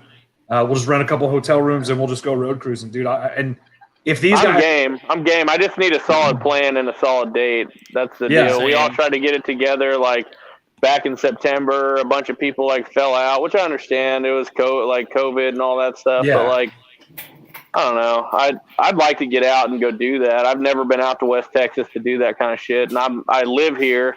I mean, it's a drive for me, but I think it's a drive for anybody when you're in Texas, unless you live there. Oh yeah, it's still 6 hours for me. Yeah. I'm 6 hours from everything though. I think it's like an 8.5 hour drive for me, somewhere around there. And I got a Jeep Cherokee lifted 4x4. It'd be a good one to do it with. Yeah, we could, if y'all flew into Corpus and it was like a bunch of guys, we could take my truck and I got a Land Rover too. We could just okay. Well, yeah, hell yeah. Here, I'm gonna send these pictures to Phil. Yeah, I can't. I'm using my phone and I can't like pull pictures up while I'm doing this live thing, or else I'd do it. But there you go. This is the prettiest Texas rat snake, and I will argue with Justin on this. If such a thing existed. Dude, they do, man. I'm telling you, they do. They're gorgeous Texas rats. These are the ones I'm pairing up this year. Well, next year. Dude, that's Spilotes. They're huge. They're just absolutely gorgeous. The head is like this mahogany color, and then the gold oranges on the body. Oh, that's a shitty. Yeah, dude. Pictures. That's cool. Hell yeah.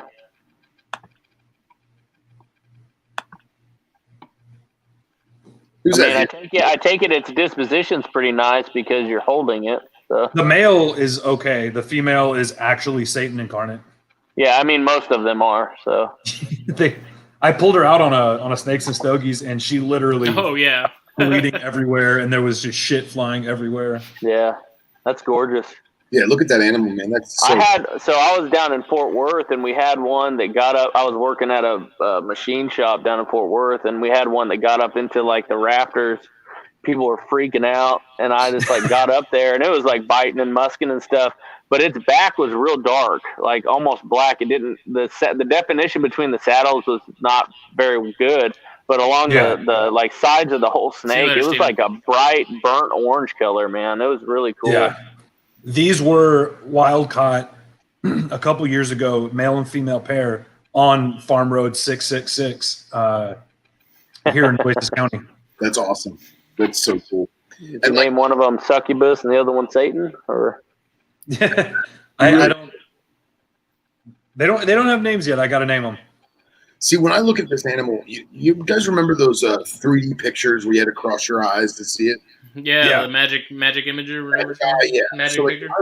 When I look at an animal like this, I try to. I don't want to say squint, but I almost want to like focus my eyes differently because you see the saddles and they're so defined, but then it's hard. You almost notice like these tire tracks of white. Yep. That cruise through. Yeah. Do you have like, all this? Go to the next picture. Yeah. That's not it. That's not it. It's a nice snake though. Thank you. I think that's one I sent to you. Oh yeah, that's why there was one of the of it laying on like the concrete, and you could see the head where it transitions colors. I'm just looking at all this black tipping. It's so like hydrodynastis looking, you know. It's weird, right? That's badass. Did you send me the other one? I think I sent you 4. Hold on, let me look. I don't know why it didn't. There's 1, 2. Oh yeah, I don't know why it skipped over that one. That's weird. Hold on. It's crazy that their heads are like a different color, like a black and white. Yeah. And how like just bright their tongue is so bright colored. Yeah. That's a good looking Texas rat, man. Yeah, they're cool. And dude, look at these like these star pattern here, almost like a Dooml's boa. Yeah. Yeah, I can see that on the sides. Yeah, for sure. They're weird snakes, man. They're so pretty. And then all this white in here with that rust line. Like they get pretty damn big heads too. Yeah. They can eat a medium rat, Holy shit. I kind of try to feed higher quantity smaller meals, but their go-to is right here, and this is shit. Gotta get in the freezer here. Boom, chicks, my man. Nice. Yeah. I feed a lot of birds, dude. That's one of the main things that I feed. I feed rats and stuff, but most of my snakes get a pretty high quantity of birds. It's funny, was it last week, Justin? We were saying how there was a time when we really didn't have anything besides mice and rats, and now like almost all of us have birds in our freezer. There's a Baja rat snake. If anybody was wondering what they look like. Okay. Oh, $500 icicle right there. Just put it back in there. You know, we don't let the good ones get away. Right. Jesus. But yeah, man, like all of us have some kind of chick or quail or something nowadays, you know? Mm-hmm. I found that, like, as far as birds are concerned, I'm not opposed to feeding chicks, but it seems like you get less of a mess when you're feeding quails than chicks, at least in my experience. Chicks are runny specifically. Yeah, very runny. Yeah. My snakes will eat chicks, but my pines won't. I don't know what it is. They're not about the chicks at this point. I fed the other day I had a drumstick, like a chicken drumstick it was like a little bit too much for the Apodora. I'd fed him like 3 or 4 and I was like, yeah, you're probably good. And I just fed it to my bull snake, took it no problem. Just nice. I offered chicks to one of my Cyania at one point, and it wanted nothing to do with it, which I thought was very bizarre. So that's interesting. It's gonna be all about it, but yeah, that's weird. Interesting. I have had snakes that will take quail but won't take chicks. Huh. I don't know what that is. Maybe I've just got some weird ass snakes, but I have had that happen before. Those Stogies treating y'all, man. This epoch is delightful. I'm on number I have 2. to say, this is one of my favorite ones I've smoked thus far. I really enjoy this, man. Aroma Craft makes such good stuff, man. Oh no. Yeah, I just peeled off like 2 outer leaves, and I'm just letting it completely cool down before I relight it. It's my all-time favorite smoke, man. Yeah, you said that, and I was like, fuck it, I'll buy. It can't be awful, so I'll buy 3 of them, and if it's real bad, then I'll just smoke through it. But this is quite delicious, man. I like it. Dude, yeah, those are great. Sucks because I wish I could get a whole box of them. They come in like boxes of 50 though. So you're looking at like a $600 box. Yeah, that's expensive. Oh, I mean, shit. I bought three, and I don't even know what website I bought them off of. But the first 3 websites I went to were sold out, and I was like, fuck. And I ended up spending with shipping like $60 for 3 of them. So it was a little high, but worth it. Aroma Craft stuff sells out so fast, man. Well, yeah, and the problem is they've also had issues with as far as like production on that wrapper. Like for whatever reason, there was a shortage of Connecticut broadleaf and there was a shortage of Mexican San Andreas. So for the last like year, a lot of the Cro-Magnon and a lot of the Neanderthal stuff has been kind of hit or miss. Yeah. It's been very unstable as far as regularly getting them. I think it was a company out of Connecticut, I think is where I bought it. So should have bought them from me.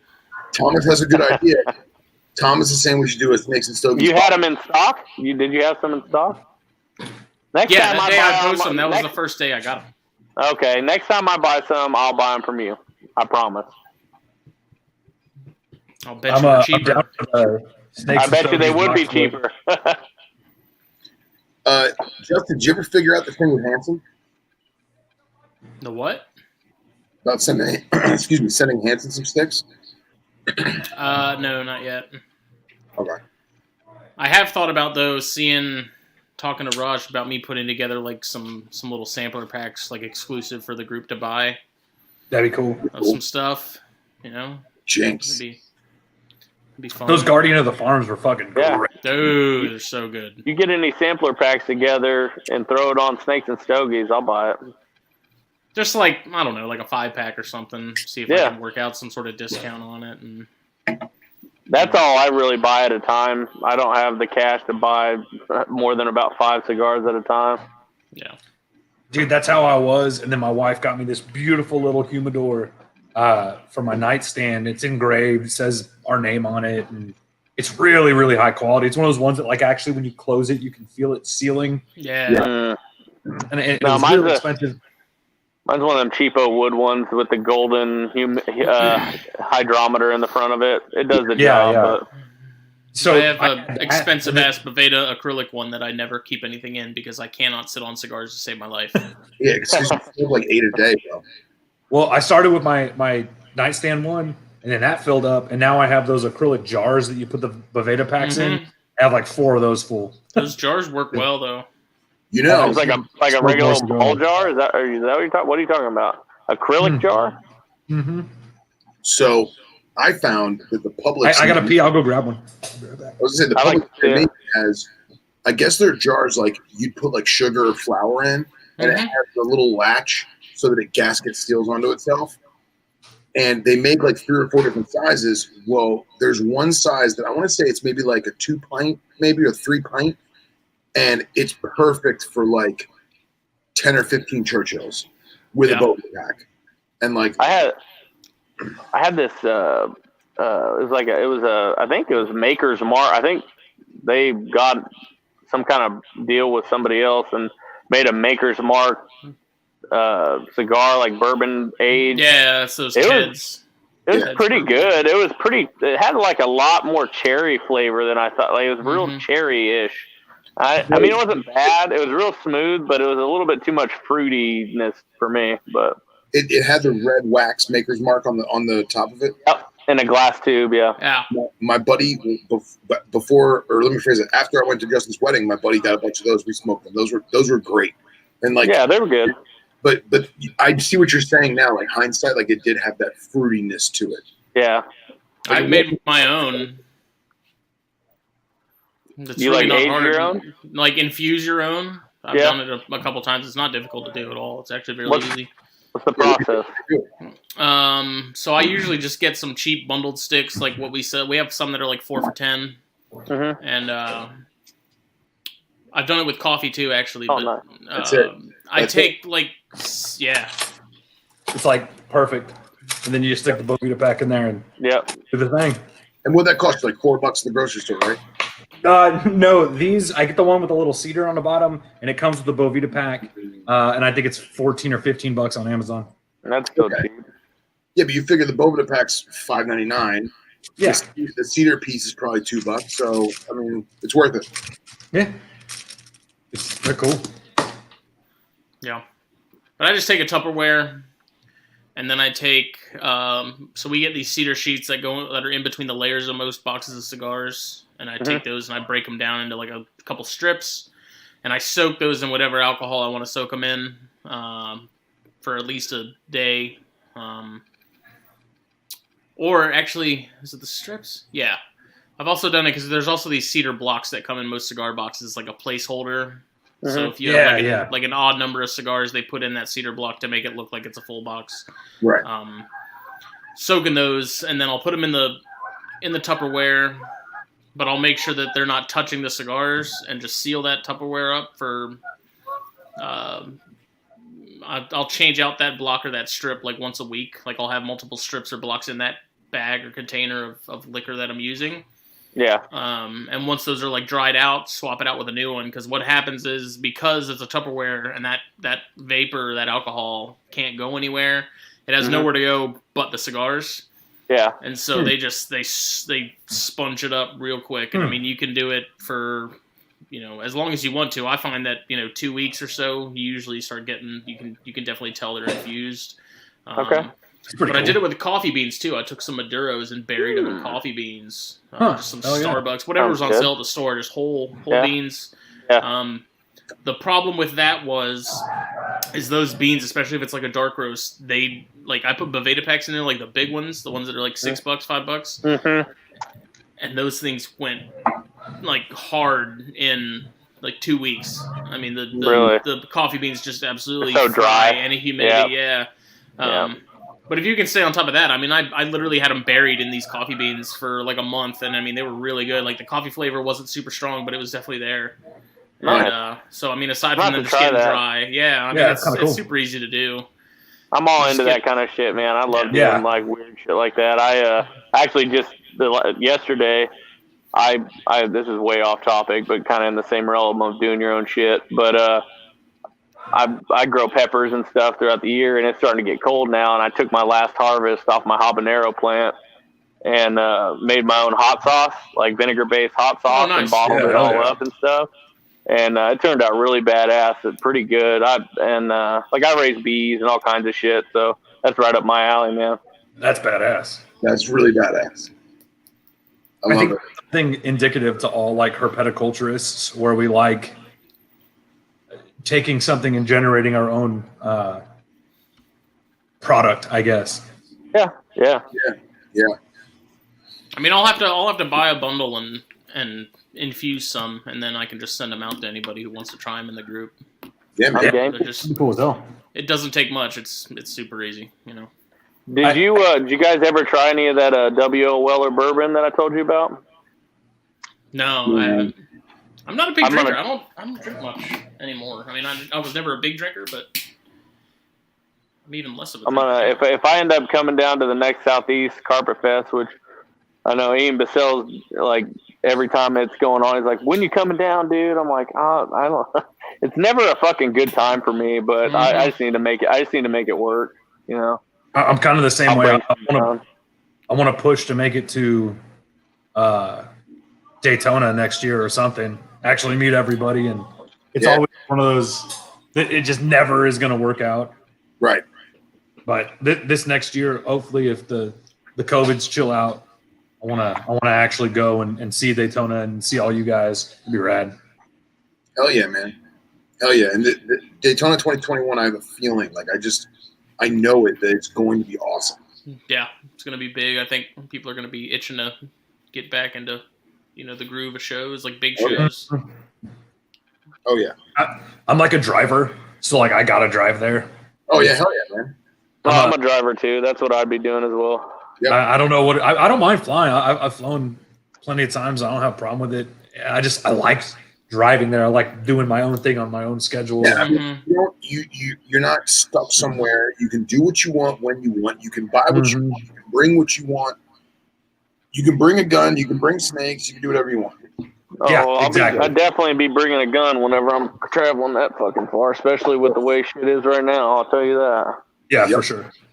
Yeah. That's it's a must. I think Phil got mad at me because I only take one gun. We're going out to North Carolina for Christmas to visit my mom, taking my kids and stuff, and my wife will have her little SIG P365 9mm, and my Springfield Rangemaster will be in my glove compartment. I'll tell you that.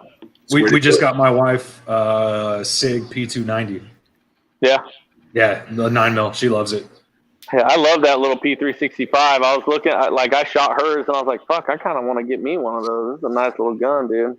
The last few times I've gone out road cruising, I've taken hers. I'm just like, I'm just gonna, just put it right here. You know what I mean? Yeah, well, it's so small. Like, they're so small, dude. It's just nice. I've got that 45 range officer. Like, you can conceal and carry it, but it's still it's a 1911. It's still a pretty good sized gun. So it's a big gun, yeah. So can I get slightly political for 10 seconds? Sure. I mean, I don't. So you're not going to offend me. But. So it's great that you guys are talking about literally using your wife's guns, right? Because there recently I've had a lot of beginners and first-time gun owners and all that stuff, come around in my world. And beginners are kind of my forte. Honestly, it sounds creepy, but like beginner women are kind of my forte because it's a lot of times it's difficult for a woman or a girl to learn from their significant other. Yeah. Real quick sidebar. Took my wife to the range a little while ago. I was I was a gunner's mate in the Navy. That's what I did. I was a range officer. I will never do that again. She needs to learn from somebody other than me because she doesn't trust that I'm telling her the right thing. And I'm like, look, I did this for a living for 4 years, but it was not a fun experience. So yeah, I totally understand. And I think not to put myself in a box or anything, but I guess I'm very what's the word I'm looking for?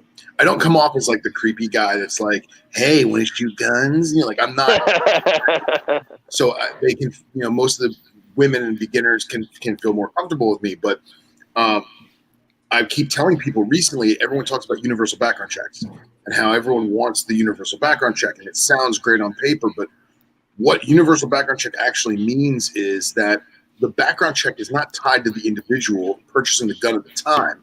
It's tied to the gun itself with that individual. So if Austin goes or let me rephrase it, if Austin's wife goes and buys a gun for herself and it's papered out in her name, whether your state has registration or not, it's papered out in her name. And she goes out of town on a business trip and Austin has to use her gun to defend himself or his family and she's not there, she would go to jail and so would he because she gave him access to her firearm even though he didn't have the universal background check. And I'm sorry, but I'm completely against that. Yeah, I'm against that too. I didn't realize that's how that works. That's some bullshit. Yeah, and that's ridiculous. Now, both of those guns, it's my wife's gun, but I bought it, so it's still under mine. Right, but again, that scenario still plays the same. Is that everyone? For sure. Universal background check must sound fantastic, and it's not. It chastises more than it helps in any regard. But it's funny you guys bring up that 365 SIG because I was bullshit with my SIG rep last week, and him and I are friends like outside of the office. And I got morbidly curious. I was like, man, let me check my books and see just how many 365s I've sold. Not me personally, like my store has sold. So in the history of that gun being available, my store has sold 267 of them. And in 2020 alone, I've sold 178. Wow. They're a good gun, man. Especially if you get that 12-round extended clip for a dude, like for a regular man's hand. It takes this little compact pistol and makes it something that you have a good hand feel in. and it turns it into a really good like carry gun, man. Yeah. Now, I will say that the stock clip that comes with a 10-round clip, it makes it a little short in my hand, and I'm not a huge fan of that. But it's an easy fix with a $50 12-round clip. So that has been my consistent problem with guns since forever. Is I have like ogre hands. When I played when I played rugby, I had to have anyways. But when I kickboxed for like 13 years. I had to have double XL gloves because my hands are stupid sized. So anything that I'm going to conceal that's going to feel good in my hand it just doesn't pass the bill usually. yeah, that's why I got that Springfield Range Officer, because it's not a subcompact, it's a compact 45 1911, and it's got a fantastic range feel. It's not the most comfortable gun to conceal, but it is as far as hand feel. I don't know that I've held a 1911 that felt as good as it. So my favorite go-to grab and go is my grandfather's. I guess my heirloom gun is a snub nose 38 that he carried when he was an officer, and it's a big grip on it, but a short little stubby nose. So poor man's machete. Yeah, that's it. It's a cool gun. If anyone's compared the Hellcat to the 365, I have personally compared it. I think that I like the look and feel of the Hellcat better than the 365, but I shot better with a 365, me personally. I think the grip angle and the grip contour is a little more forgiving on the 365. I think the Hellcat's a little more narrow, a little more straight, but you have the same length of magazine in the Hellcat, and you get 13 rounds opposed to the 10.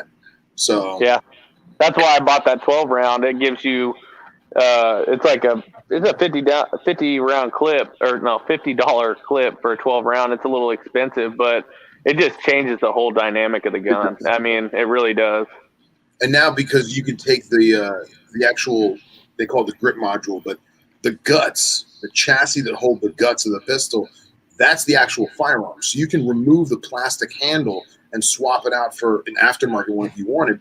But when they first came out, nobody had aftermarket ones. Nobody had upgraded or cosmetically different ones. So now what guys are doing is they're buying a normal 365 or an SAS 365, and then they're selling off their short grip and then buying the longer grips. So now I have the full purchase of the 12 round with it being flush and not extended, but I still have the stubby slide. Yeah, yep. That's nice, man. I finally found an online store that I can get ammunition, because down here, I don't know how it is for you guys, but you can't get shit. There is no ammunition. Man. So I just got 50,000 rounds in 9mm 4 days ago. Wow. And I'm rationing it out, and it cost me an arm and a leg, so I have to charge an arm and a leg. Yeah. Do you work at a range, Phil? I'm not aware of what you do. So I manage he sells his body. On the counter in South Florida. So we don't have. This is good.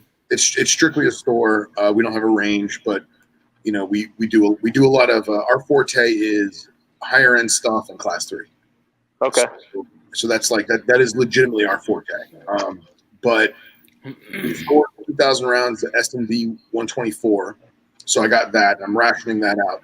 Basically, if you come in and say, "Hey, I want to buy 5 or 6 boxes," no problem. But if you say, "Hey, I want to buy like 5 cases," pound sand, because I got a ration. I don't know if I'm going to get more. Yeah. We committed to another like 150,000 rounds from another guy, but I'm convinced the guy bit off more than he can chew, because he kind of backpedaled a little bit. Yeah. And it basically was like, I don't know if I'll have components and blah, blah, blah, blah. So we'll see in the next couple of weeks what goes on. But I've been blessed because our allocation from distribution is pretty awesome. They like us. So I've been getting a good amount of unique stuff. And the bread and butter stuff is trickling in, but I'm still getting cool stuff. So like right now I've got probably 60 or 70 Geisleys in stock, full guns. I got a ton of LWRC in stock. We've been pretty good with Glock and SIG. So, I mean, stuff's coming in, but it's very unique times right now. My neighbor, he's got a like AR-15 platform, 458 SOCOM, Yeah, Dude, that's a badass gun, man. That thing's ridiculous. Yeah, the problem is ammo's niche as hell, and you got to find it. You know. Mm-hmm. Well, it's like I think he said it was like $2.15 a round, $2.15 a round for that 458 SOCOM. Yeah. But if you're a quintessential whitetail hunter or a muley hunter, that is like the gun. Yeah. I hunt with, like, as far as whitetail, I use a 300 Win Mag. That's my gun of choice. What loadout you use? 180 grain. Good shit. Yeah. That's the way to do it, man. Some Hornady. I just won I've won a ton of guns in raffles. I won a CZ. Fuck, I don't even know what it was. It had a scope on it. It was an American something. Yeah. You guys know rifles. I am like terrible with guns. It's not like a handgun. 44 or something like that. It was the 290? I think that sounds like, I don't know, it sounds right. I'm not good with it, but I sold it the day I won it because I don't hunt. I'll go hunt. We'll go look for snakes. We'll be out there. I went. The only gun I've ever won in a raffle was the Bushmaster carbine, like 5.56, and I spent about $300 for the raffle tickets, and it's like a $700. Or when I got it was like a $700 gun. So I felt pretty good about that one. Yeah. I was talking with Justin. I was at a Ducks Unlimited. That's where I got it. Ducks Unlimited. Yeah, I was at one of those Ducks Unlimited things with the boat and pony shows where everybody dresses up pretty and bring your wives and they wear a dress. Yep. Everybody gets shit-faced drunk. Yeah. Oh, and it's all free. It's the best. If it's not Ducks Unlimited, Wild Turkey Federation, or Friends of the NRA, it ain't a party. Yeah. I won in a big old ice chest, and it was just like a random. Nobody knew what it was. What was in there, and it was just bought like 13 bottles of liquor, a bunch of cigars, Don Pepin Blues, which I love. Nice. Those are good.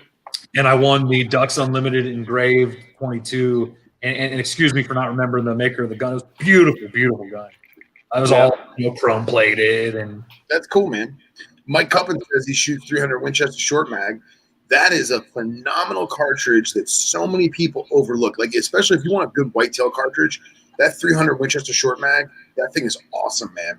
Because it's screaming out there like a 6.5, but it's a stubby bottlenecked Win Mag. You know? Yeah, that's exactly what it is. My damn 300 Win Mag, it's a model 70, I think is what it is. And it's a freaking, you go and you trying to sight that thing in. I just put a new vortex scope on it before the season. Dude, I was hurting after I sighted that damn thing in. The what are you paying for that Hornady 300? About $45 for 20 rounds. That's not too bad. That's gold label.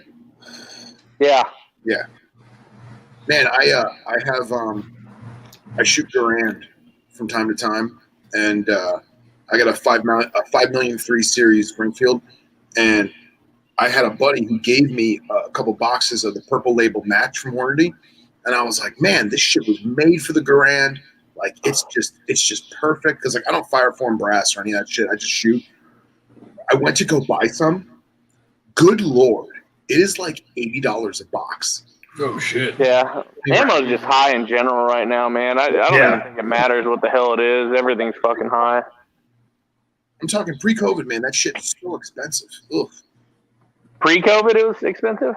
Yeah. That's okay. Is because they cater it for the Garand, and they have a different powder and blah blah blah. And yeah, but that shoots like a son of a bitch. I'll tell you that.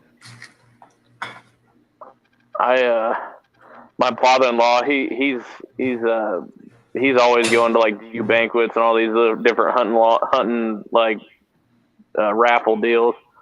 And I go to him with the DU banquet, but he's got all these other ones he goes to, and he won a little, I think it's a Marlin Model 300, little 22, like nickel. It's a real pretty little 22 rifle, man, like tube fed. And I took my kids out. It's kind of short, perfect gun to like take your kids out and teach them how to shoot. And we went out, and dude, my youngest daughter, she was getting after it, bro. I was like, hey, you need to chill out a little bit. Like, I only got 70 rounds. It's a semi-auto tube fed?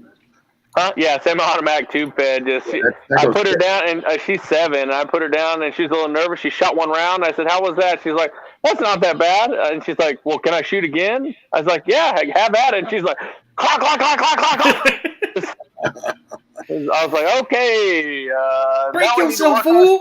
We need to work down on here. your sight picture. That's good, man. Wow. I'm really young. Yeah, my dad taught me. I think I got my first 410 when I was like 5. I've been shooting my whole life. I had a 410 as a kid. Little break open New England, the single, That's it. Timeless plastic. First time I took my wife up to Minnesota, she's tiny. She's a little 5 foot tall ball of happiness. And my family up in Minnesota, they're like, they have all kinds of just crazy old guns, old rifles, old 1800s rifles and cool shit.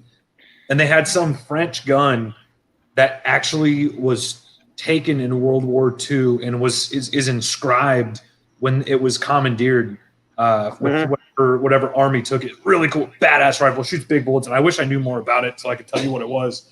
And we were out shooting guns, and Brittany came out there, got her little beer in hand. It's like, "What are y'all doing?" And I was like, "Oh, babe, we're shooting guns. We got a 22 out there, and we got the 45, we got the Desert Eagle, and we're blasting stuff off." And she's all, "I want to shoot the big one." And she'd never shot a gun before, and she just gets this big old thing out. And it's bigger than her, and it's a massive rifle. It looks like an elephant gun, I swear. My mind maybe then was a little different, and she just and she just kind of looks back like she did something wrong. And I was like, "Yeah, babe. So did you have fun with that?" And she was all like, "Yeah, how do I keep shooting?" And I was all, "You just keep pulling the trigger." And she's, Oh, Jesus. Hell yeah.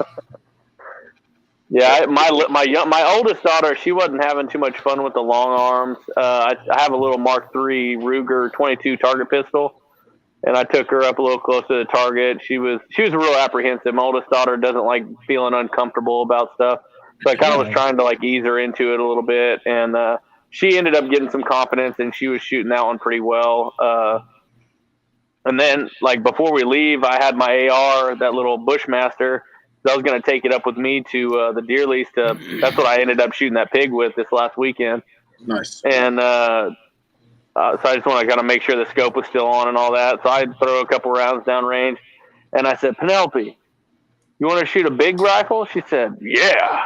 And she gets up there, and I got a 30-round banana clip, pop it in there, and I get sitting there, and she's like, "So is this the same as the other one? Can I just pull the trigger?" I was like, "Well, yeah, but 3 rounds. Don't do anything more than 3. Is a little bit more kick." And she's like, I make her tuck it underneath her arm because it's a little bit bigger, and she's just like, clack, clack, clack, clack. It was good. It made me happy to see them be comfortable. I don't want them to be scared. I want them to respect it. I don't want them to get willy-nilly, but at the same time, I think that it's important to have that respect for firearms. That's what it was instilled in me when I was a little kid. So I want to make sure that they understand it. Yeah, of course. That was always our thing. I mean, we don't have a ton of guns or anything, but it's always been a respect. It's a tool, and it has a means, and it can be used as a form of enjoyment. But in the end, it's something that kind of demands respect. Well, and it's a tool of death. It's literally only made to kill things. Yeah, that's what it is. People are like, "Well, you can target shoot." And it's like, yeah, you can, but that's not what it's made for. Yeah. So, and you need to understand the repercussions to not doing the correct thing with it. So. Exactly. I'm like you. I don't have a bunch of guns, but I'm more of I'm not a collector. I'm more of I have guns for certain things that I hunt and home defense. That's it. I don't have an ass load, but I definitely have. I'm more of a utilitarian gun owner than I am anything. Yeah. I think Scott Epper might say that wrong.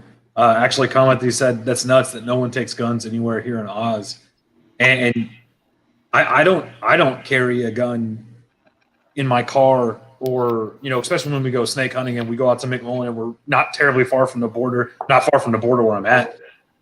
My fear is not my biggest fear. My biggest fear of having that gun on me is that I ever had to use it.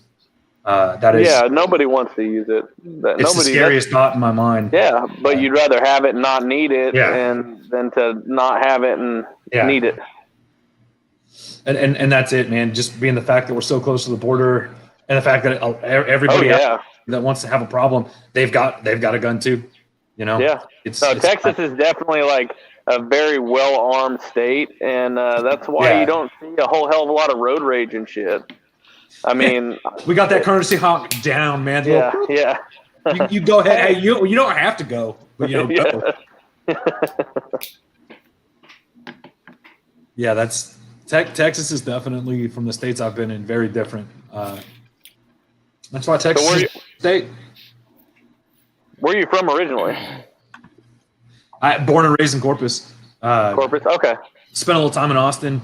I like the big cities, but I like the kind of small industrial beach city life. For sure. It's quiet here. I'm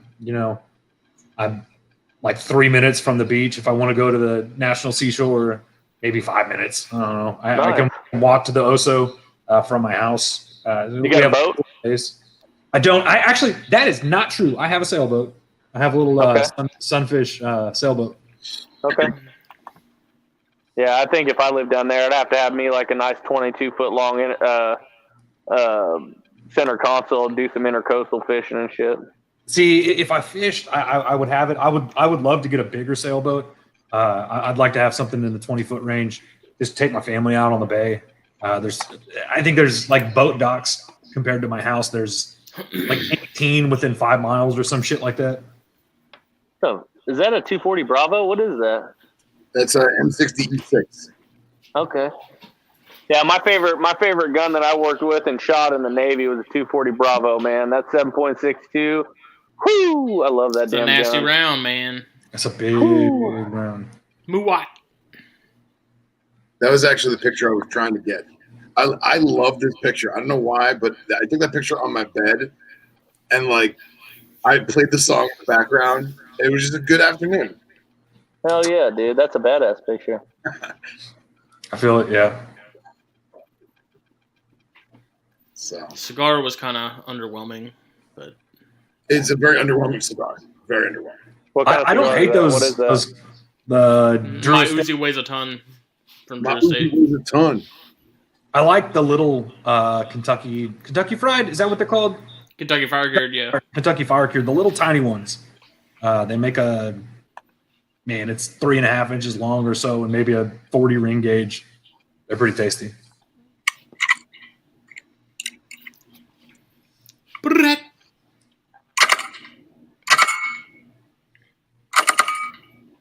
That's badass, dude. That's pretty cool. So I take it, Phil, you have your class 3, right? No, man, we buy these in Overtown. Okay. Phil taking out some Talibans. Oh, you want to see some Taliban shit? I have that.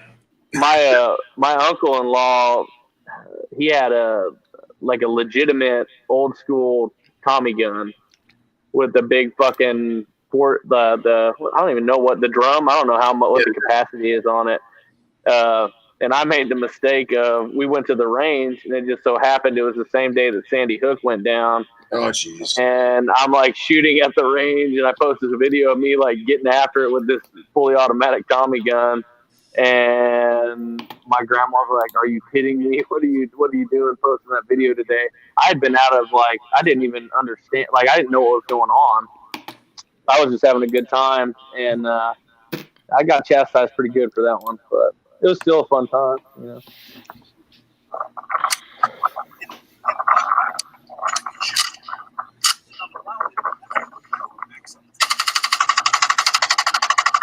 Nice. There goes about $20 in ammunition. Yeah. Yeah, my wife's uncle-in-law, he reloads all of his own 45, so it was fairly cheap to do what we did, but I'm just not brave enough to even do that kind of stuff. Shoot or reload? Both. I carry too, but yeah. Reloads, I'm not. Yeah, you got to know what the fuck you're doing for sure. I got a buddy, he fucks around and does experimental, real hot loads and stuff. I'm like, I've seen too many videos of people having guns blow up and taking a bolt into the cheek, and fuck that Ooh. noise. Yeah. Ooh. No, thank you.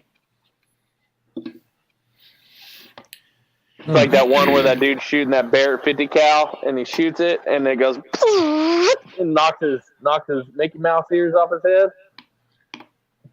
You guys seen that video? haven't seen that I don't one. think so. I'm sure Phil has. Dude, if that guy didn't leave there and go buy a lottery ticket, he's an idiot because he about lost his damn head. Yeah, that's scary shit.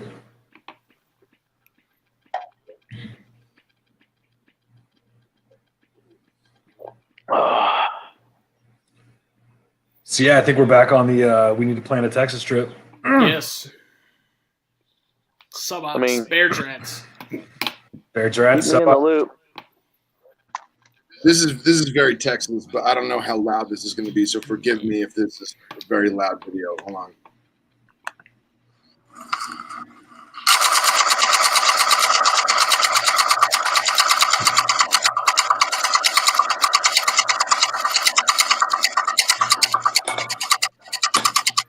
America, bitch. America.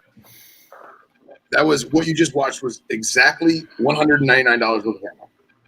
Yeah, I believe it. My Need to have man. Metallica playing in the background. I actually did. I have that video, but I'm not going to play that video. I'm not going to be that guy.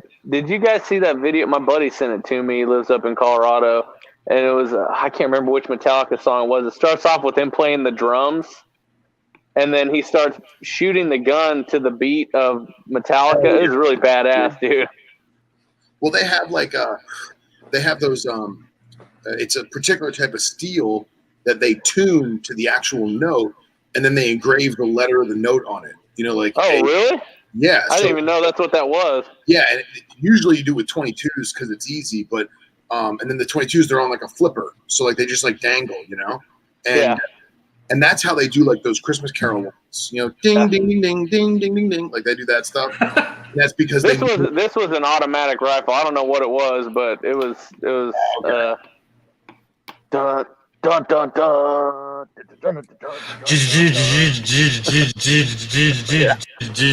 Yeah. Yeah. Master is pulling my strings. Yeah. Yeah. Master of Muppets. Yeah, that's Master of Puppets is one of my favorite songs. That's probably my favorite album for sure. That whole album's fucking awesome. Man, this episode just did a bunch of departures. I love it. Yeah. Yeah, what was got the away from what was the snakes topic? and stogies? Well, actually, I had, you know, Mike was on earlier, and I messaged Mike earlier about Fiji bottles because I had some Fiji bottle action last night. If you guys want to see, Yeah. so let me get the screen share going. So my boy Chris, who is a snake guy, he's actually What's up, my man? Different Chris. Oh, all right. My buddy Chris, locally, excuse me. He's a snake guy. Him and I used to work at Strictly together, and he hadn't been out in a while because of COVID and everything else. And he's like, "Hey, Is that man, a pygmy? yes, sir." Yeah. So he's like, "Hey, man, you want to go like one of your picnic spots?" And I was like, "Yeah." I was like, "The weather's gotten good. You know, it's got a nice breeze. We'll time it out perfect."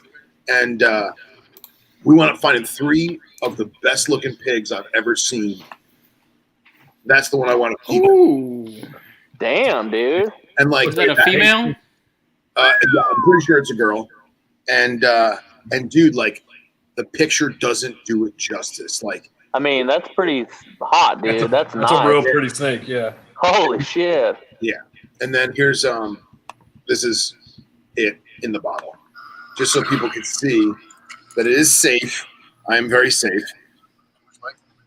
So, Snake can I is very ask you a confused. very dumb question that has not like I have no idea as far as hots. I'm under novice level, but as far as venom is concerned with a pygmy, what are you looking at if you get envenomated?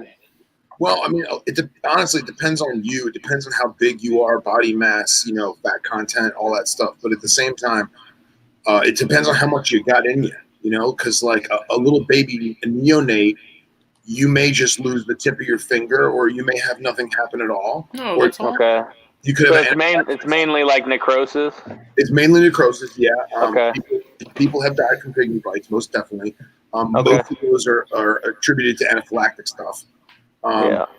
But the biggest thing is, obviously, you got to get to the hospital. You got to have treatment. Crofab works really, really well. Inacerb works really, really well.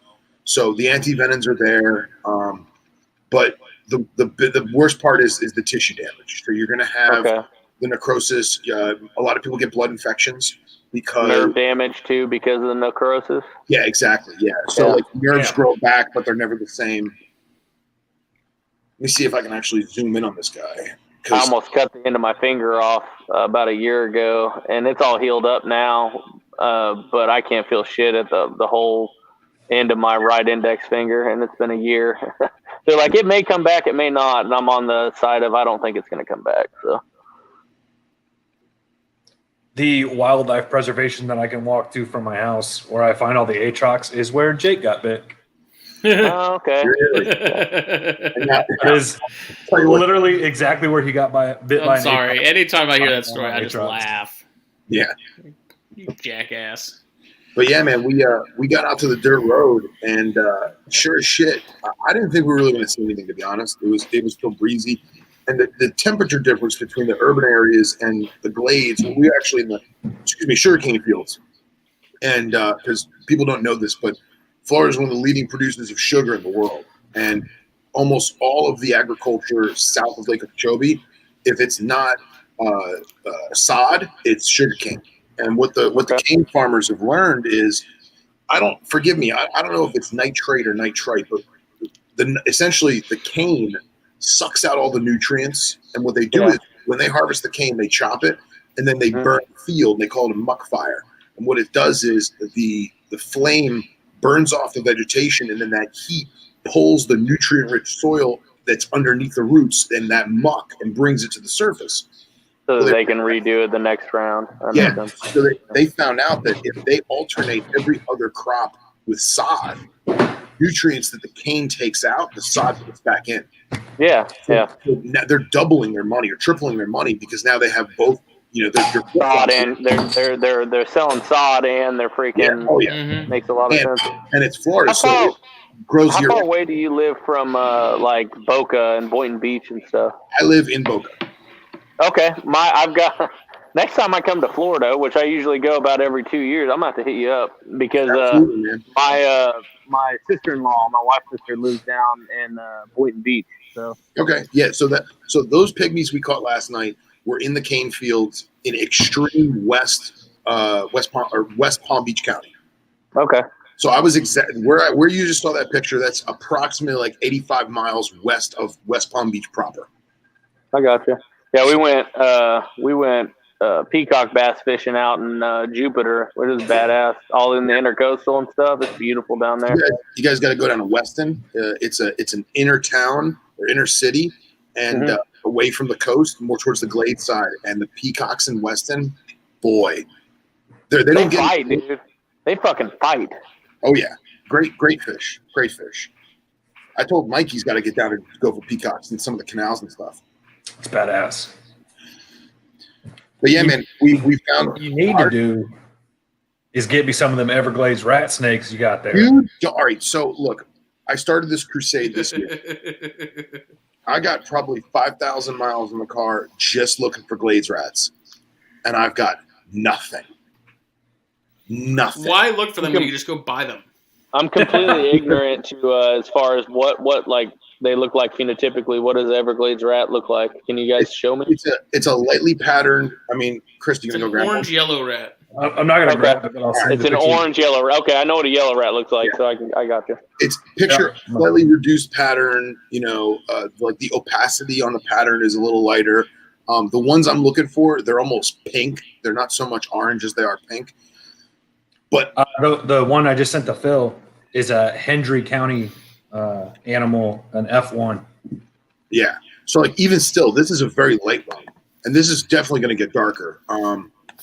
So like that Hendry County that he speaks of, Hendry County is the county just west of Palm Beach County, and that's literally these are the roads that I'm cruising once a week, and I'm coming up empty-handed, man. I don't know if it's the weather or if it's agricultural runoff with pesticides and stuff, but Gotcha.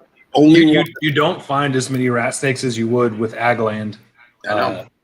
We have that problem here when as agriculture land grows, we won't find a lot of rat snakes. Yeah. So like there's like 3 or 4 roads that I have some younger kids that are herpers that they catch one a week, and I tell them like, yo, keep it for me, you know, and they're like, oh no, we let it go, blah blah, because they don't want to tell me where it is, you know, they want to Flip them a 30 and tell them to keep it for you. Oh, Right. That's beautiful, dude. Oh my goodness. Yeah, they're gorgeous. Wow. And like here's the goal too. So I'm gonna find a picture that Brahms sent me of his, and Brahms says he regrets selling them, but these were produced by Glades Herb many moons ago when Glades Herb was like in their heyday, and these are also supposed to be from Hendry County too, which like this is literally what I want if I can find it. It was a couple weeks ago he sent me it. Because I guess Brahms was listening to the show, and you know, Chris and I were rambling about glades rats. Where the hell is it? Brahms got some of those Alterna when I was selling a bunch of them. We got some really nice ones, actually. So again, this is produced by Glades Herb from Hendry County stock, and I'm pretty sure that Oh yeah. So that's the male, and that thing is just screamer. It's a And sweet then- creamsicle corn, bro. God, dude. Yeah, have you ever seen a Gotta creamsicle put a corn lure on get it, diesel jelly and bean 6 cat foot food. long? I don't think so. They get big. And then here's the offspring, and these are hypo, or these are hypo, excuse me. Those are hypos, yeah. Yeah. And then I guess Looks like a blanding eye. it does have that blanding eye look, most definitely, in the face. And then that was mom. Wow. Wow, yeah. Like, dude, That's almost intense, dude. Yeah, we need to go down there and find some of those. That sounds like I'm a telling plan. you. man, it's so hard. And like Brahms is hilarious. He's like, man, I wish I still had them because I would just give you all the babies. I'm like, great, thanks, bud. And the problem right now with current taxonomy is the fact that that animal is in the exact same designation as yellow rats and black rats. It'll always be Ross Allen eye, damn it.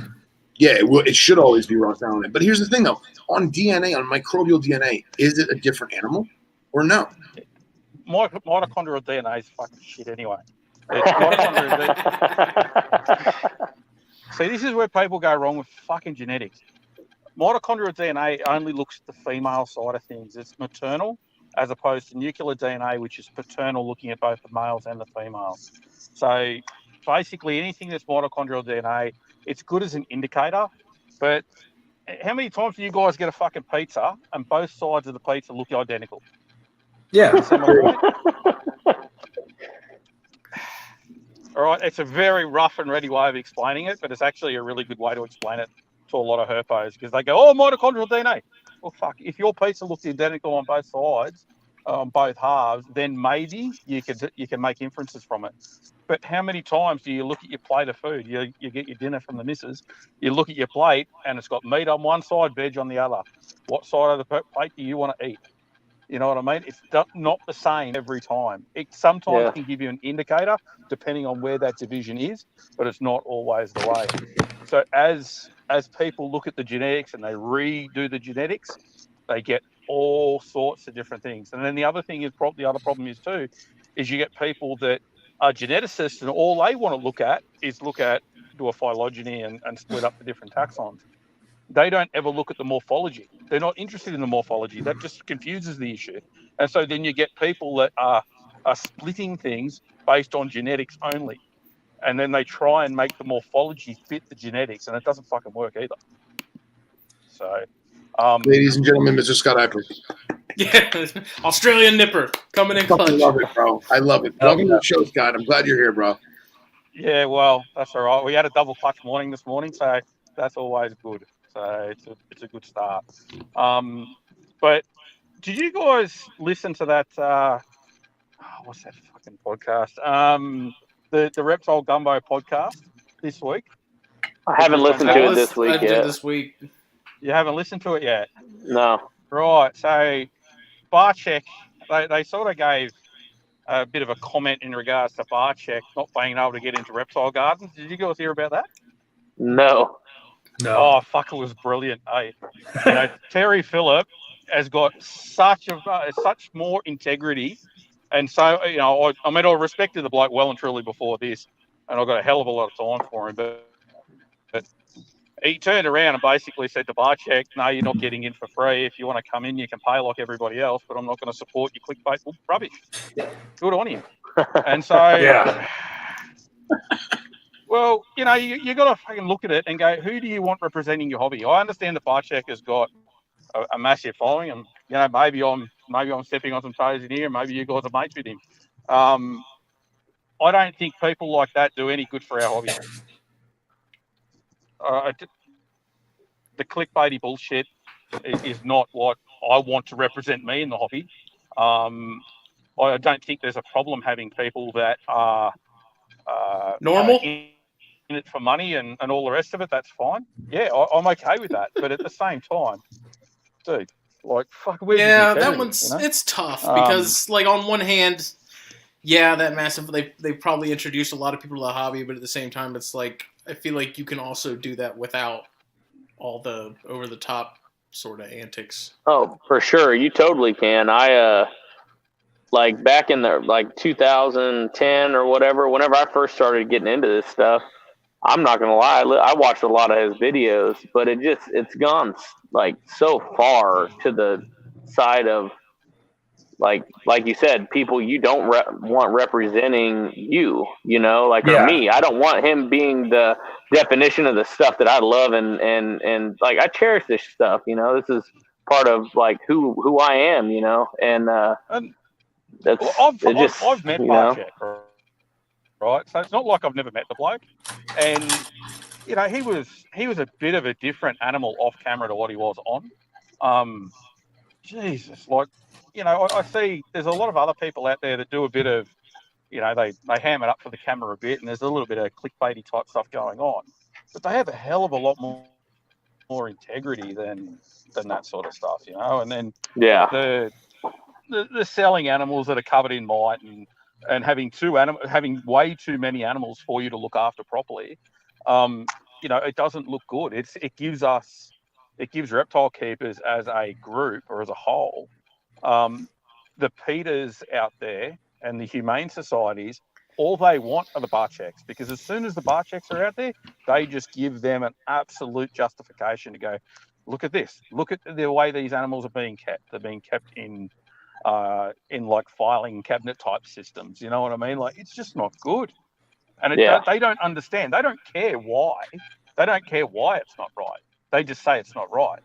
And we're actually sort of helping them along by supporting people like that. We actually help them, and look, I'm sure Barcheck at one point in time was like a lot of other reptile keepers that they were in it for the love, I suppose. And, I'm sure that, he's been around a long time. He's not an idiot, but Jesus, like the stuff that goes on that is happening under his watch is pretty disappointing. That's for sure. They spend so much time glamorizing the negative aspects. It gives the fuel for that fire that you're talking about. The bit by giant python or all these clickbaity things. It generates such a negative aspect to it that people will get into it because of that. And like you said, the PETAs and the groups like that will tie on to that. Yeah. Yeah, I don't know. I must admit, though, I was really happy when I sort of saw that thing with where Terry had said basically, no, you're not coming in, and sort of holding his ground. Well, what's messed up with that I is... certainly, as an institution, wouldn't want to be fucking associated with him, that's for sure. Well, the problem with that is now there's people going to be like, who don't know who Terry Phillip is. They'll be like, man, that Terry Phillip guy's an asshole. It's like, man, if you only knew. People dead set jumped on the fucking site and said that. They said he's a wanker. He should be fired. Blah, blah, blah, blah, on the fucking page. And I'm sitting there thinking, I wonder if those motherfuckers have got the Green Python book that Terry wrote with fucking Justin. Yeah. I have that book, and I don't even have them. You know what I mean? And like I've known Terry for, as I said, the better part of 15 odd years. When he was messaging me asking about some of the captive care of Australian leopards. And he's a switched on guy. He's just quiet. He doesn't feel the need to fucking. I asked him to be on the podcast at one point, and he declined respectfully, very politely. And I was like, he's like, it's not you. He's like, I don't. He's like, I like to remain sort of in the dark and like behind the scenes and doing my own thing. I was like, whatever, man. That's fine. 100%. But he's probably, he's the. I don't know if you guys know, but have you ever seen that video of that dude whistling, fucking feeding cobras? It goes for like 2 minutes. It went viral a few years back. Have you guys seen that? Yeah. That's Terry. Oh, yeah. So for the people who don't know, that's Terry. And like he hates it when people tag him in that video because it goes around and viral again every 6 months or so. And every person who likes fucking snakes tags me and they go, "Oh, look at this guy." It's like, yeah, it's all good. It's pretty fucking normal. And you sit there and think to yourself, well, that is how professional venomous keeping is. It's not a big fanfare or anything like that. You literally can just wander along and whistle away as you deal with your animals. People think it's the other way, and I suppose I'd much rather have somebody like Terry representing the hobby as opposed to someone like Barchek. And the thing is with Terry too is that he doesn't have a big name, and yet he's one of the most switched on keepers out there. Right, but he has a big name with, not to sound like a bougie bitch, but he has a big name with the people that know him and respect him because he is him, Yeah, he's done a lot. 100%. So I don't know. I just saw that and I was so fucking disappointed when I saw the comments and the people were like, "Oh, so do you think we shouldn't have Barchek on our podcast?" And I'm like, well, fuck, it's up to you. If you want to have him on your podcast, it's your podcast. Knock your fucking selves out. For me, it's not worth my integrity. I'll tell you right now that if someone said to me, arrogant as I am, and I know I'm fucking arrogant and I don't give a shit. We're all arrogant to our own fucking fault. At least anyone who says they're not arrogant are bullshitting themselves. So I don't give a fuck. So that's it. At the end of the day, if someone said to me, "Would you be on the same podcast as Barchek?" I'd say no. I don't want to waste my time. Yeah, see, I've contemplated it, mostly just being like, "Look, dude, this isn't going to be like a whole sort of just be like. I literally just want to talk to you and be like, what's your, where's your head at with all the stuff you're doing?" Yeah, but he wouldn't do it. He wouldn't. Because in his mind, it would taint the appearance that he's worked so hard to achieve. That actually happened. Joe, back in the day, was going to have him on the podcast. I was just about to say this. And I believe that he kind of told him, he's like, "Look, I'm going to talk to you for real about this stuff." And he ended up, in the end, backing out. It was more of like, you're not going to support me for what I'm doing, so I'm not going to support you, pretty much is what it was. Yeah. I remember that. That was a couple years ago. So do you remember he put out that fucking thing saying that he was not going to lie anymore and he was going to have integrity and all this sort of shit, and I'll come out and I'll be straight with everybody and all you this did that like 3 times. Stuff, right? And I heard that, and that was so I was like, yeah, okay, cool. Well, I'll give him one last chance to be a normal person, and we'll see what happens. And so he does this fucking podcast with, I don't know who the hell they are, a couple of young people. Forrest Fanning used to be on it, and now Forrest has passed. It's whoever that crew those podcasters are. They did it. They had him on, and I'm sitting there listening to it, and he's absolute lying through his teeth about catching venomous snakes here in Australia. I know when he did that Venom Hunters bullshit fucking show, whatever that was. I take it you guys saw that? Yeah. No, I didn't. I know what it is, but I never watched it. Right. So yeah, don't do yourself a disservice and watch it. he turned around and says that he catches all the snakes in that. All of those snakes in that video are owned by Chris Smith over here in Southeast Queensland. Jesus. Every single one of those is owned by Chris Smith. The fucking coastal taipan he apparently caught was from fucking Cooktown. And I'm sitting there just thinking to myself, you fucking, like, why lie about that? It doesn't matter that you were handling a captive snake. Everybody knows you're handling a captive snake. You might as well just turn around and say, hey, yeah, I was handling a captive snake. We made it look like we caught him for television and for ratings. That's what we had to do. Yeah. You know? Big deal. It's not a big problem. But no, we're going to bullshit, and then we're going to turn around and say we don't lie to the reptile lobby anymore. But then not fucking 2 minutes later, he's bullshitting about catching venomous snakes in Australia.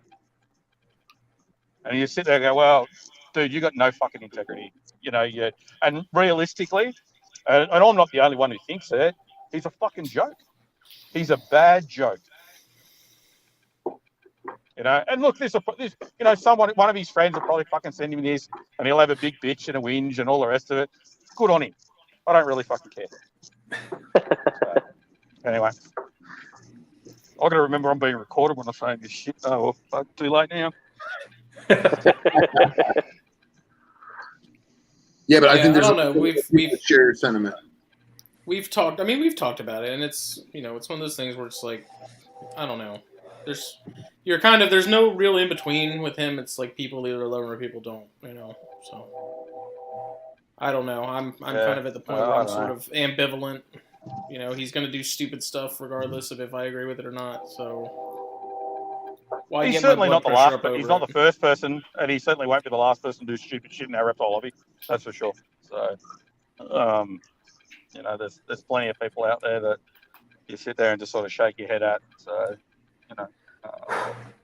Yeah, but I mean, I felt good when I went to a house party and somebody that was at the house party, you know, told them that I was into reptiles. And this one guy had just got a couple tegus or a couple of iguanas or something. And he's like, oh man, I've been watching all these guys on video and on YouTube and everything. And he starts talking about the bar check type people. And I'm like, listen, man, like, that's not real. You know what I mean? Like, that's not how it should be. That's not how it typically is. Like, you need to look at these other venues. And then once that guy did, he messaged me on Facebook. He's like, dude, I started watching all these other videos.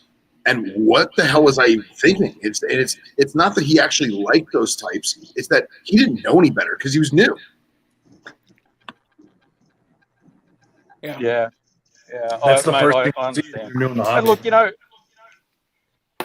I think too though, like there's so many young kids and stuff like that they get this influence from YouTube. They see this stuff from YouTube, and they see people like Barchek that are getting, you know, 100,000 views in a week and shit like that on some of his videos that he puts out, and people are lapping that up. They're going, hey, this is good. I can actually make some money doing this and all the rest of it.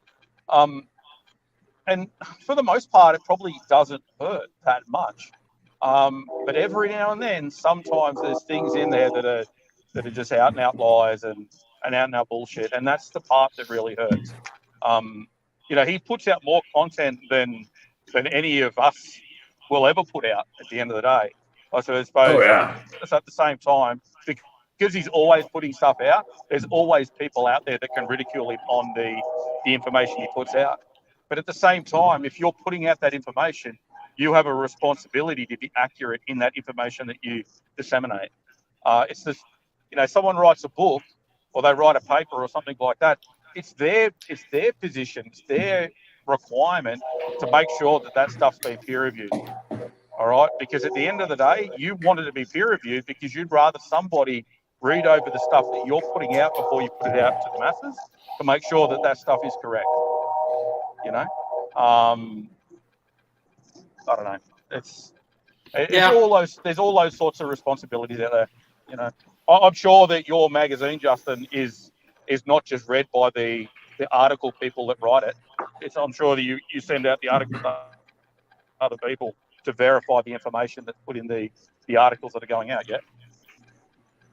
Yeah, I mean, that all definitely gets read over, and if there's anything that seems off, or you know, like when Chris Montross did the Nerodia article and he talked about how he kept his stuff on Pine, like I messaged him and I was like, is this a typo? Is this accurate? And he's like, yeah.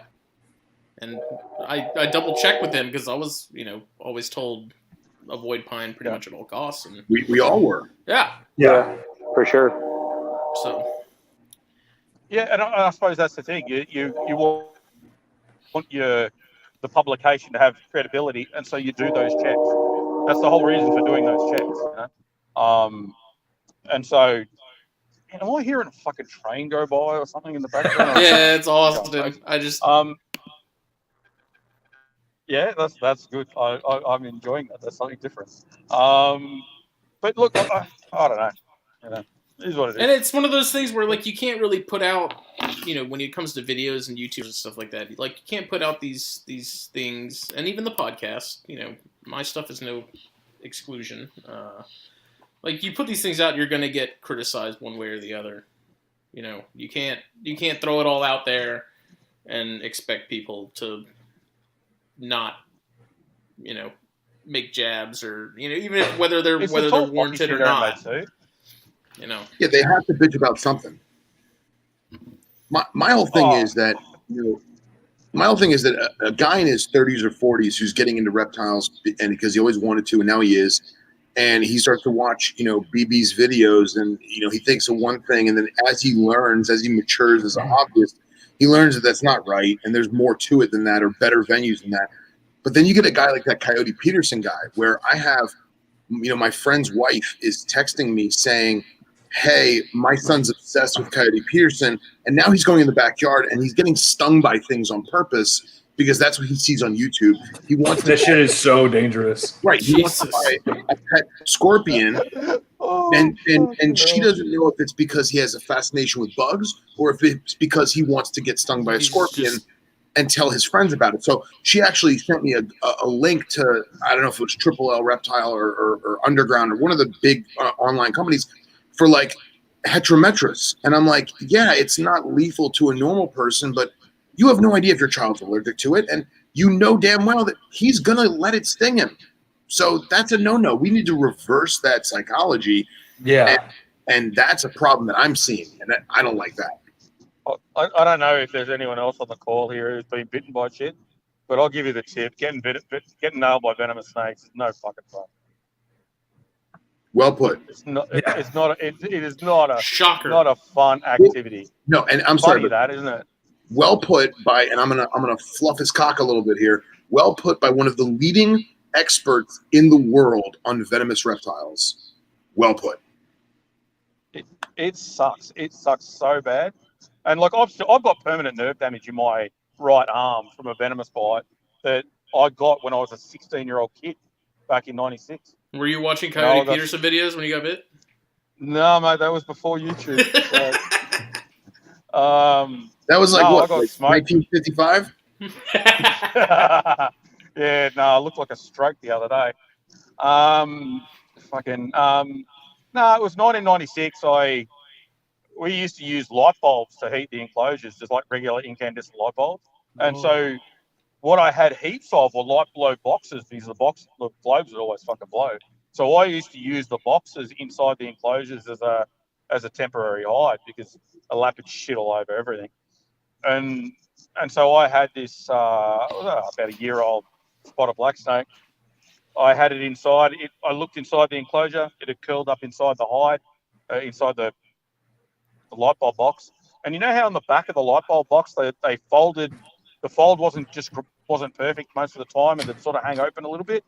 Yeah, it stuck its head straight out through the side and smoked my finger and had a real good chew. And I was like, it's only a blue belly, not going to be that bad. I think I'll be all right. 10 minutes later, I'm like hurling up. I'm like, this isn't real good. I ended up getting anti-venom from that bite. It's the only bite two bites I've had anti-venom from. This was the first bite I ever had anti-venom from.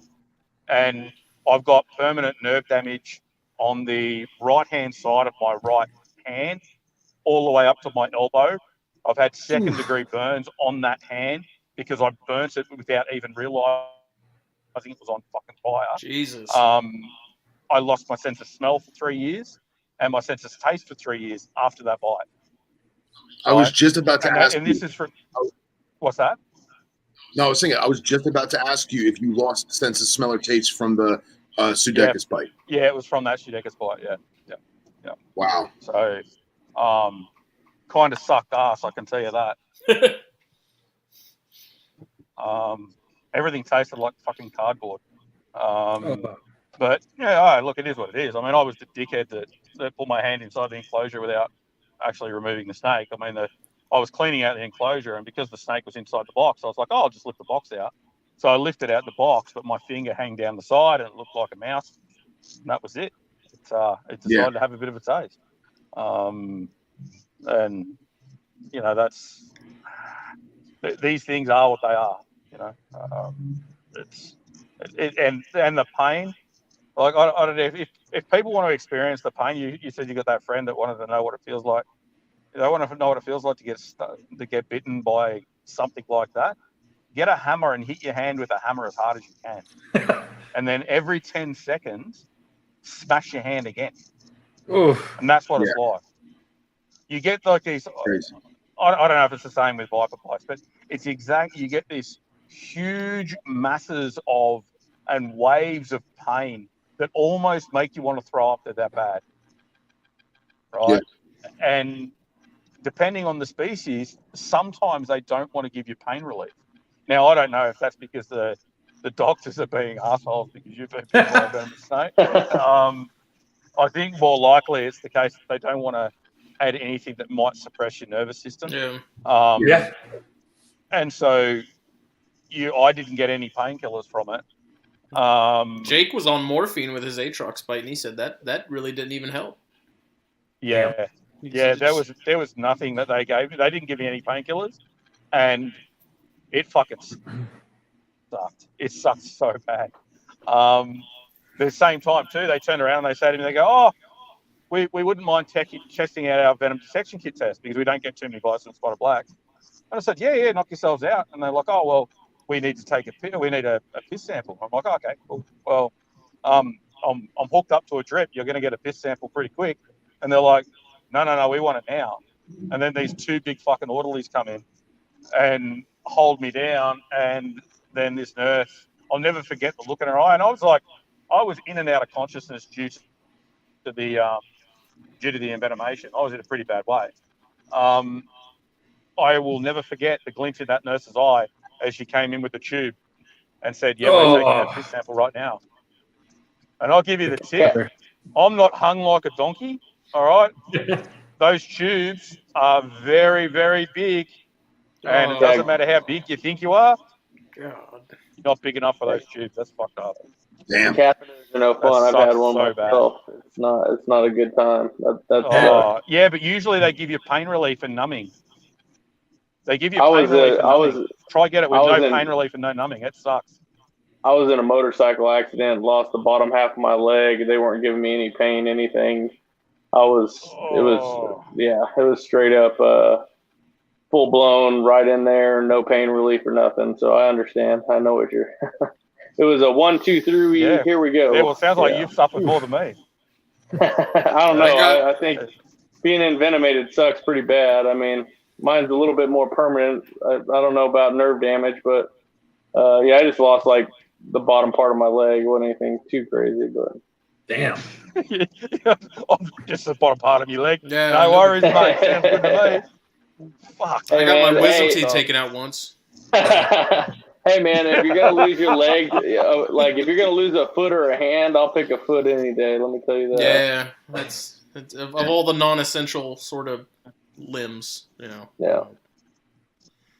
Scott, did you get any serum sickness from that? What's that, mate? Did you get any serum sickness from the black snake antivenom? No. They gave me tiger snake antivenom for that one. But yeah, no, I was good from that. That wasn't too bad. I haven't had serum sickness. Touch wood. Don't want serum sickness either. That's a fucking horrible thing. But yeah, look, I'm allergic to snake venom now, so you know I don't really want to go through a whole bite anyway if I can avoid it. So right. How big was this Sudeikis that got you? 2.5 feet. I suppose. Okay, obviously big enough to fit a light bulb box. Yeah. Big enough to go inside the light bulb box, but not. Oh, look, it wasn't a baby. And it was a food bite. It wasn't fucking about. It sucks. It's not. There's nothing good about getting bitten by them. That's for sure. That story needs to run after everybody posts a fucking Free Handle Friday video. Jesus right. Christ. Don't get me started. It's too late for my blood pressure to be going up. When I give talks and stuff like that at Herb Society meetings, I make sure I put up the photos of me going into anaphylactic shock. And I give them to people. I don't give a shit if people put them up. People can laugh at me going into fucking anaphylaxis. I think it's fucking hilarious. But the thing is that the reason I put it up is so that people in that audience, when you explain to somebody that it's not fun to be dying on the side of the hill due to anaphylactic shock, they're sort of like, oh shit, okay. And people talk about a pistiglyphus species going, oh yeah, well, it's only a heteronodon, it's only a boiger, it's only a fucking a malpolon or whatever. Right. It doesn't really matter. They may not be that toxic, but if you have an anaphylactic reaction to it, the thing might as well be a fucking mamba. It's as simple as that. And the problem is you don't know when it's going to be that bad. It's always funny that it's never real until it actually happens. Yeah. Yep. Yeah. I'm personally allergic to the world. So, like, antibiotics. Bubble boy. I literally cannot breed mice because I'm allergic to mice.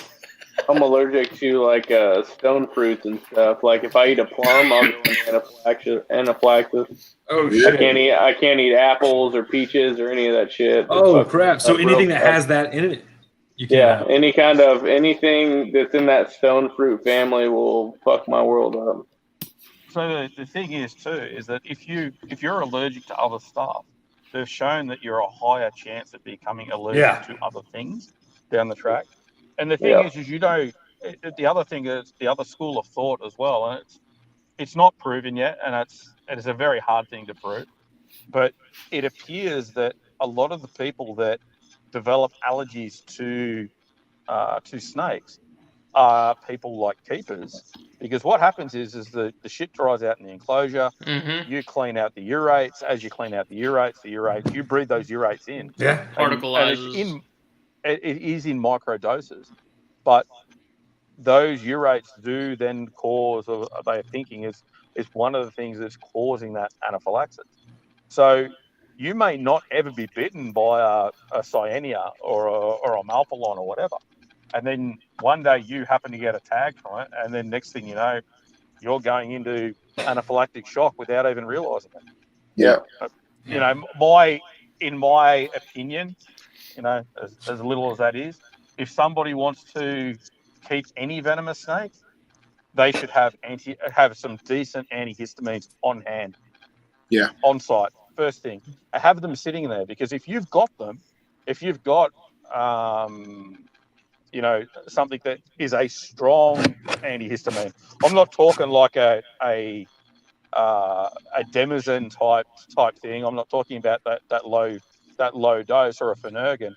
I'm talking about a pharmacy-owned, even a prescription one, something that you can take straight away, because as soon as you start to feel like you might be going into any allergies, you want to have that antihistamine in your system, because it's going to take another 15 to 20 minutes to actually for your liver to metabolize it, so it actually starts working in the body. Yeah. So, and if you talk to your local doctor is not going to give a shit about giving you some antihistamines to have sitting in a box ready to go just in case. I keep an EpiPen because of just like, sometimes you go to, like, mine's mostly food allergies, but I keep an EpiPen just because you go to, like, cookouts or whatever like that. You don't know what someone's got in a potato salad or some shit like that, and it messes me up. I had a real bad experience with a plum about 2 years ago, and it was the closest I've come to, like, it scared me. I couldn't breathe. I took 2 of those what do you call it, like gel capsule Benadryl, and I crunched them in my mouth and Phenergans or something. All the liquid, and it was bad, man. It scared the shit out of me. The way I've sorry, Phil, go. No, I was just gonna say a lot of people don't realize this, but like Claritin, for example. There's several different types of Claritin. You know, like everyone always talks about Claritin D or Claritin A or whatever. But the basic normal Claritin, you can pop like 3 or 4 of them. And the idea is it's supposed to be a 24-hour drug, but because you're taking so much so quick, yeah, it'll linger for a full, 18 to 20 hours, but it's essentially quicker than those Benadryl capsules that you crunched in your mouth. Okay. You know what I mean? Okay. Because it's designed to dissolve quicker. I'm sure somebody who's a pharmacist is going to yell at me and say, "Don't fucking do that." But like, shit hits the fan. Hey, whenever you can't breathe, you're going to do whatever you can do to breathe. I'll tell you that. Yeah. Well, That's a scary I was gonna situation say, to be in. probably the best way I can describe it is if you go to Macca's and get yourself a fucking straw. You know the straws that they give on you to drink your drinks through, those fucking big ass straws. Try and breathe through one of those things for 5 minutes, just through your mouth. Yeah. And the problem is it's not the first couple of minutes. First couple of minutes, it's not so bad. You know, you're like, oh, okay, it's hard. But then what happens is that your oxygen slowly depletes in your lung, and you can't inflate or deflate your lung fast enough. And so you don't get enough oxygen. And so you start slowly sort of suffocate, and then you hyperventilate, and it's fucked up. It's really, really bad. But there you go. I was just going to say, that's why I really wanted to keep like Barron's racers and stuff like that. Yeah. And it's a reason why I don't keep anything or even like I was talking to Justin a while back about getting into Boyga. And I can't, after that whole deal that I went through with the fruit and stuff, I'm like, what are the chances? Like, just on an off chance that I mess up one day and I take a bite and I have a crazy allergic reaction, I can't justify it, man. I can't. I don't want to die. I'm not trying to die because I'm keeping snakes, I see so many, my hognose are a little more wild than most hognose, being that they're Mexican hognose. But kids, man, you got kids out there, little tiny 4, 5, 6-year-olds holding hognose. And I get that it's not a powerful bite. It's still a venomous bite. You can still be allergic. Still a foreign protein. Yeah. Ryan Cox always says it. Foreign protein is foreign protein. Yep. I suppose the one thing that people have got to remember is that it's not the one that the whole mildly venomous argument is such a misnomer. It's mildly venomous to most people most of the time. Chances are you're not going to fucking die if you're bit by a beak snake or a fucking hognose or whatever. But I'm actually genuinely surprised that we haven't seen a death from a hognose bite or a garter bite in the US. I am so surprised by that. I do not think it's a matter of if. I think it's a matter of when. Yeah, absolutely. Especially as people get more allergies every year, every generation, there's more and more allergies. Yeah. Maybe that's a flaw to the human race. I don't know. I reckon it's because we don't go outside anymore. Yeah. Nobody drinks garden hose anymore. I believe one of the species in the Barron's racer family, and I don't remember what it is. One of them is really lethal, or has been. One of them is pretty well documented for being toxic, very toxic. It's off the Ophiophrys, I think it is. Olfersini or something like that. Olfersi. Yeah. What's funny, Austin brought up the EpiPen. I've heard of guys or a guy or whatever the story goes, but they got hit by a bothrops of some kind, and they were just taught, okay, to cull the anaphylaxis. You start to feel a little funky, hit yourself with the EpiPen, and what it did was they didn't feel funky, but it sped everything up so much because of that adrenaline that they just pumped through their body more and more. That mild toxin just wrecked them.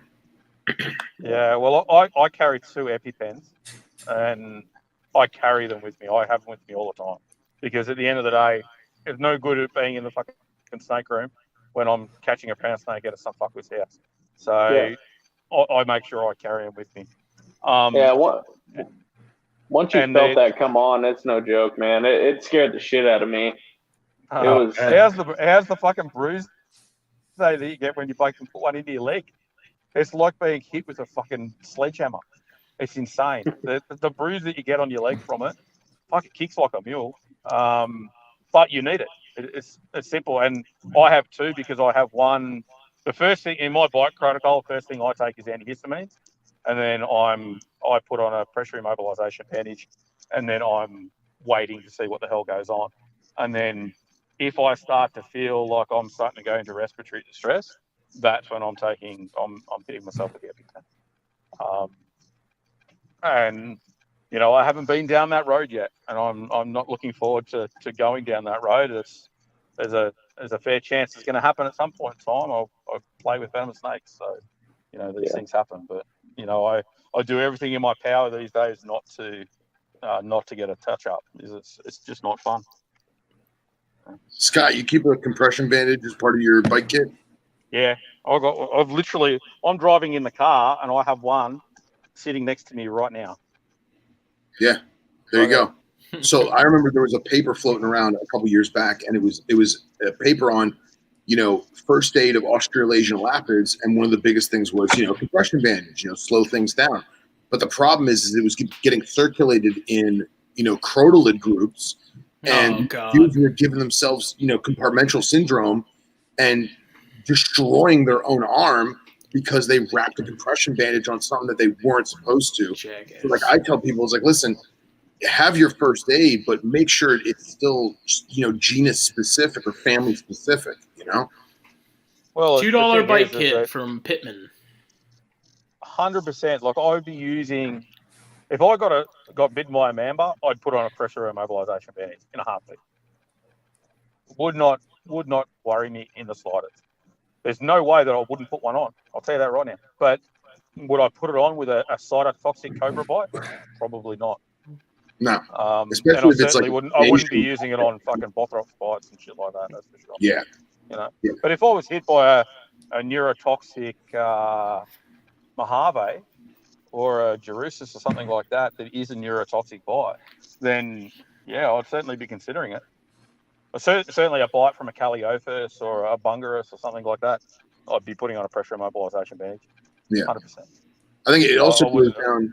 It also goes back to unique individual species or even phenotypes. For example, Oricone rattlesnakes. What is that? Varigranus. Yeah, that's got a high neurotoxic property to it. So they will put, an ACE bandage lightly to kind of slow things down a little bit, but then they have to keep, like, for lack of a better word, burping it or breathing it and, like, releasing it, letting it go a little bit, and then put it back on. And so because you're not expecting the one thing that people seem to misunderstand with regards to the placing of a pressure immobilization bandage, and I'll just sort of clarify one point here. I'm not a medical doctor in any way, shape, or form. So, you want medical advice, go to a fucking medical doctor. Everyone's listening. But you put the bandage on. The whole idea of putting that bandage on is just for you to get to the hospital. So when it all goes to shit, and it will all go to shit, you're sitting in the hospital when it goes to shit, as opposed to dying on a floor somewhere or driving a car or whatever. So that's the whole idea. The bandage doesn't do something magical to the venom. The venom's still there. The venom's still fucking you up. It's still going to fuck you up.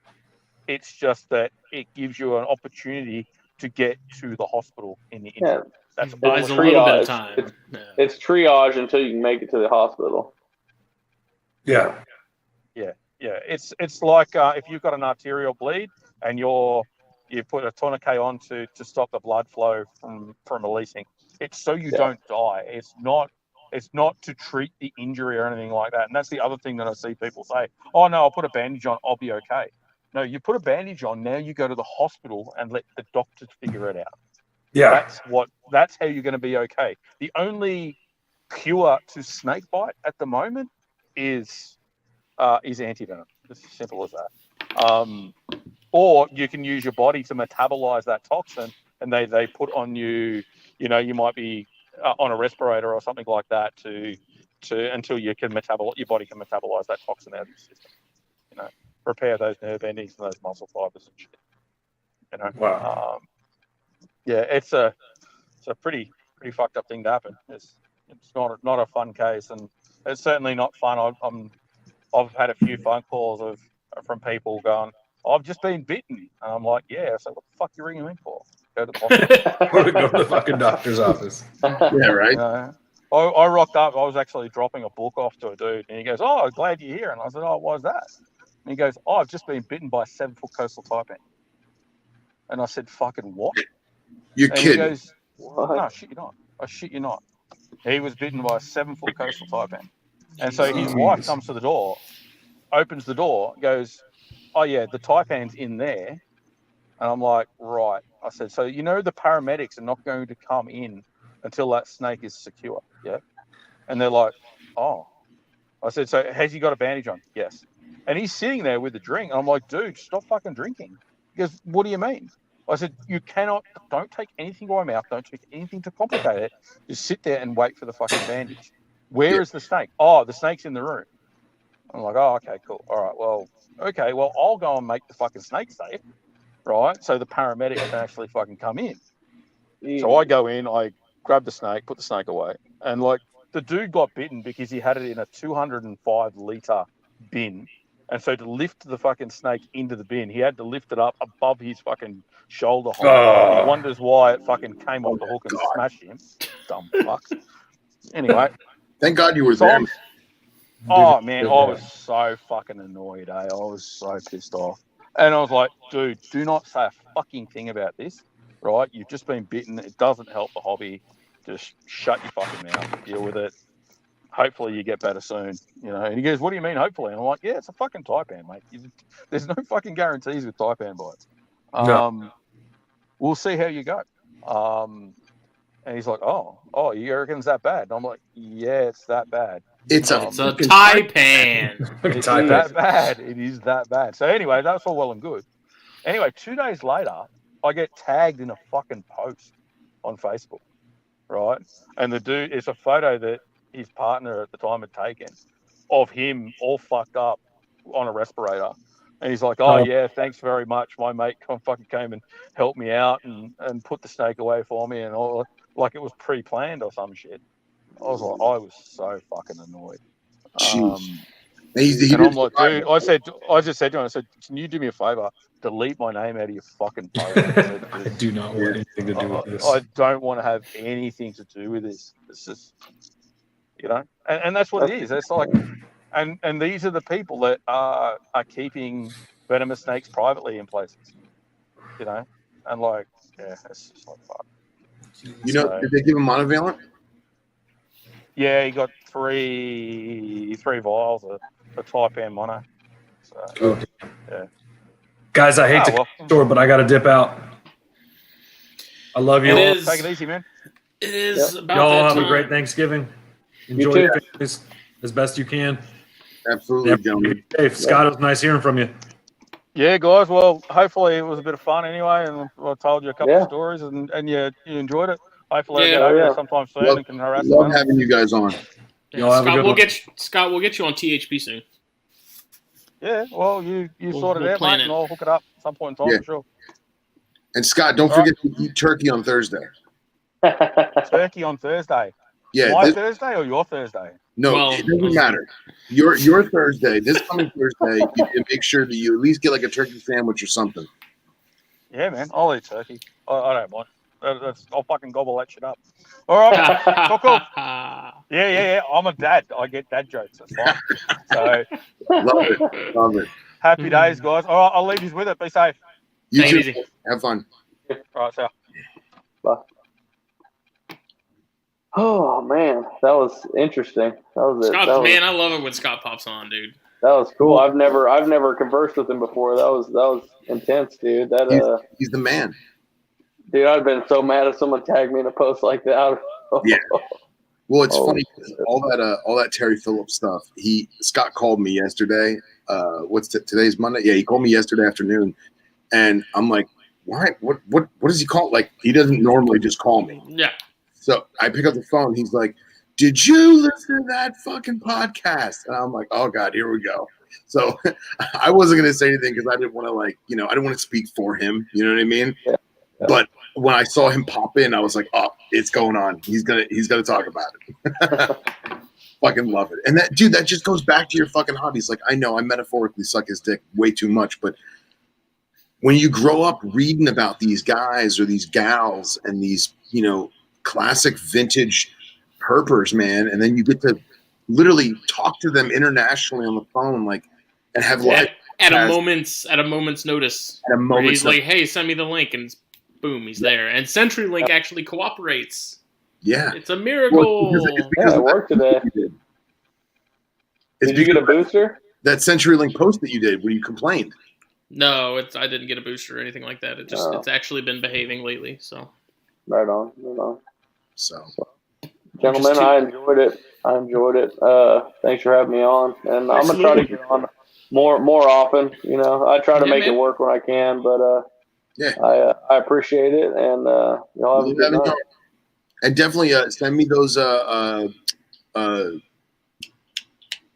inlands. Excuse me. Send me those inland. Yeah, I'll send you some pictures of them. Yeah, man. Sounds good, man. Talk to y'all later. Bye. Another successful episode of Snakes and Stogies. Yeah. 3 hours, bro. It was a long one. We're in that NPR territory now, boy. We are. Good guys, good stories, good convos, good topics. I love it. Agreed. Love it. It's all right, bedtime. man. Well, it's bedtime. Good night, everybody. Thanks for listening. Thanks for watching. We will see y'all next week. Yeah. Happy Thanksgiving to everybody. That's right. Internationally, if you don't live in North America, have turkey on Thursday. Just do it. Not that you need to just have turkey on that day, because you can have turkey whenever. It's a delicious bird. So it is a delicious bird. Whatever. On that note, good night. Good night.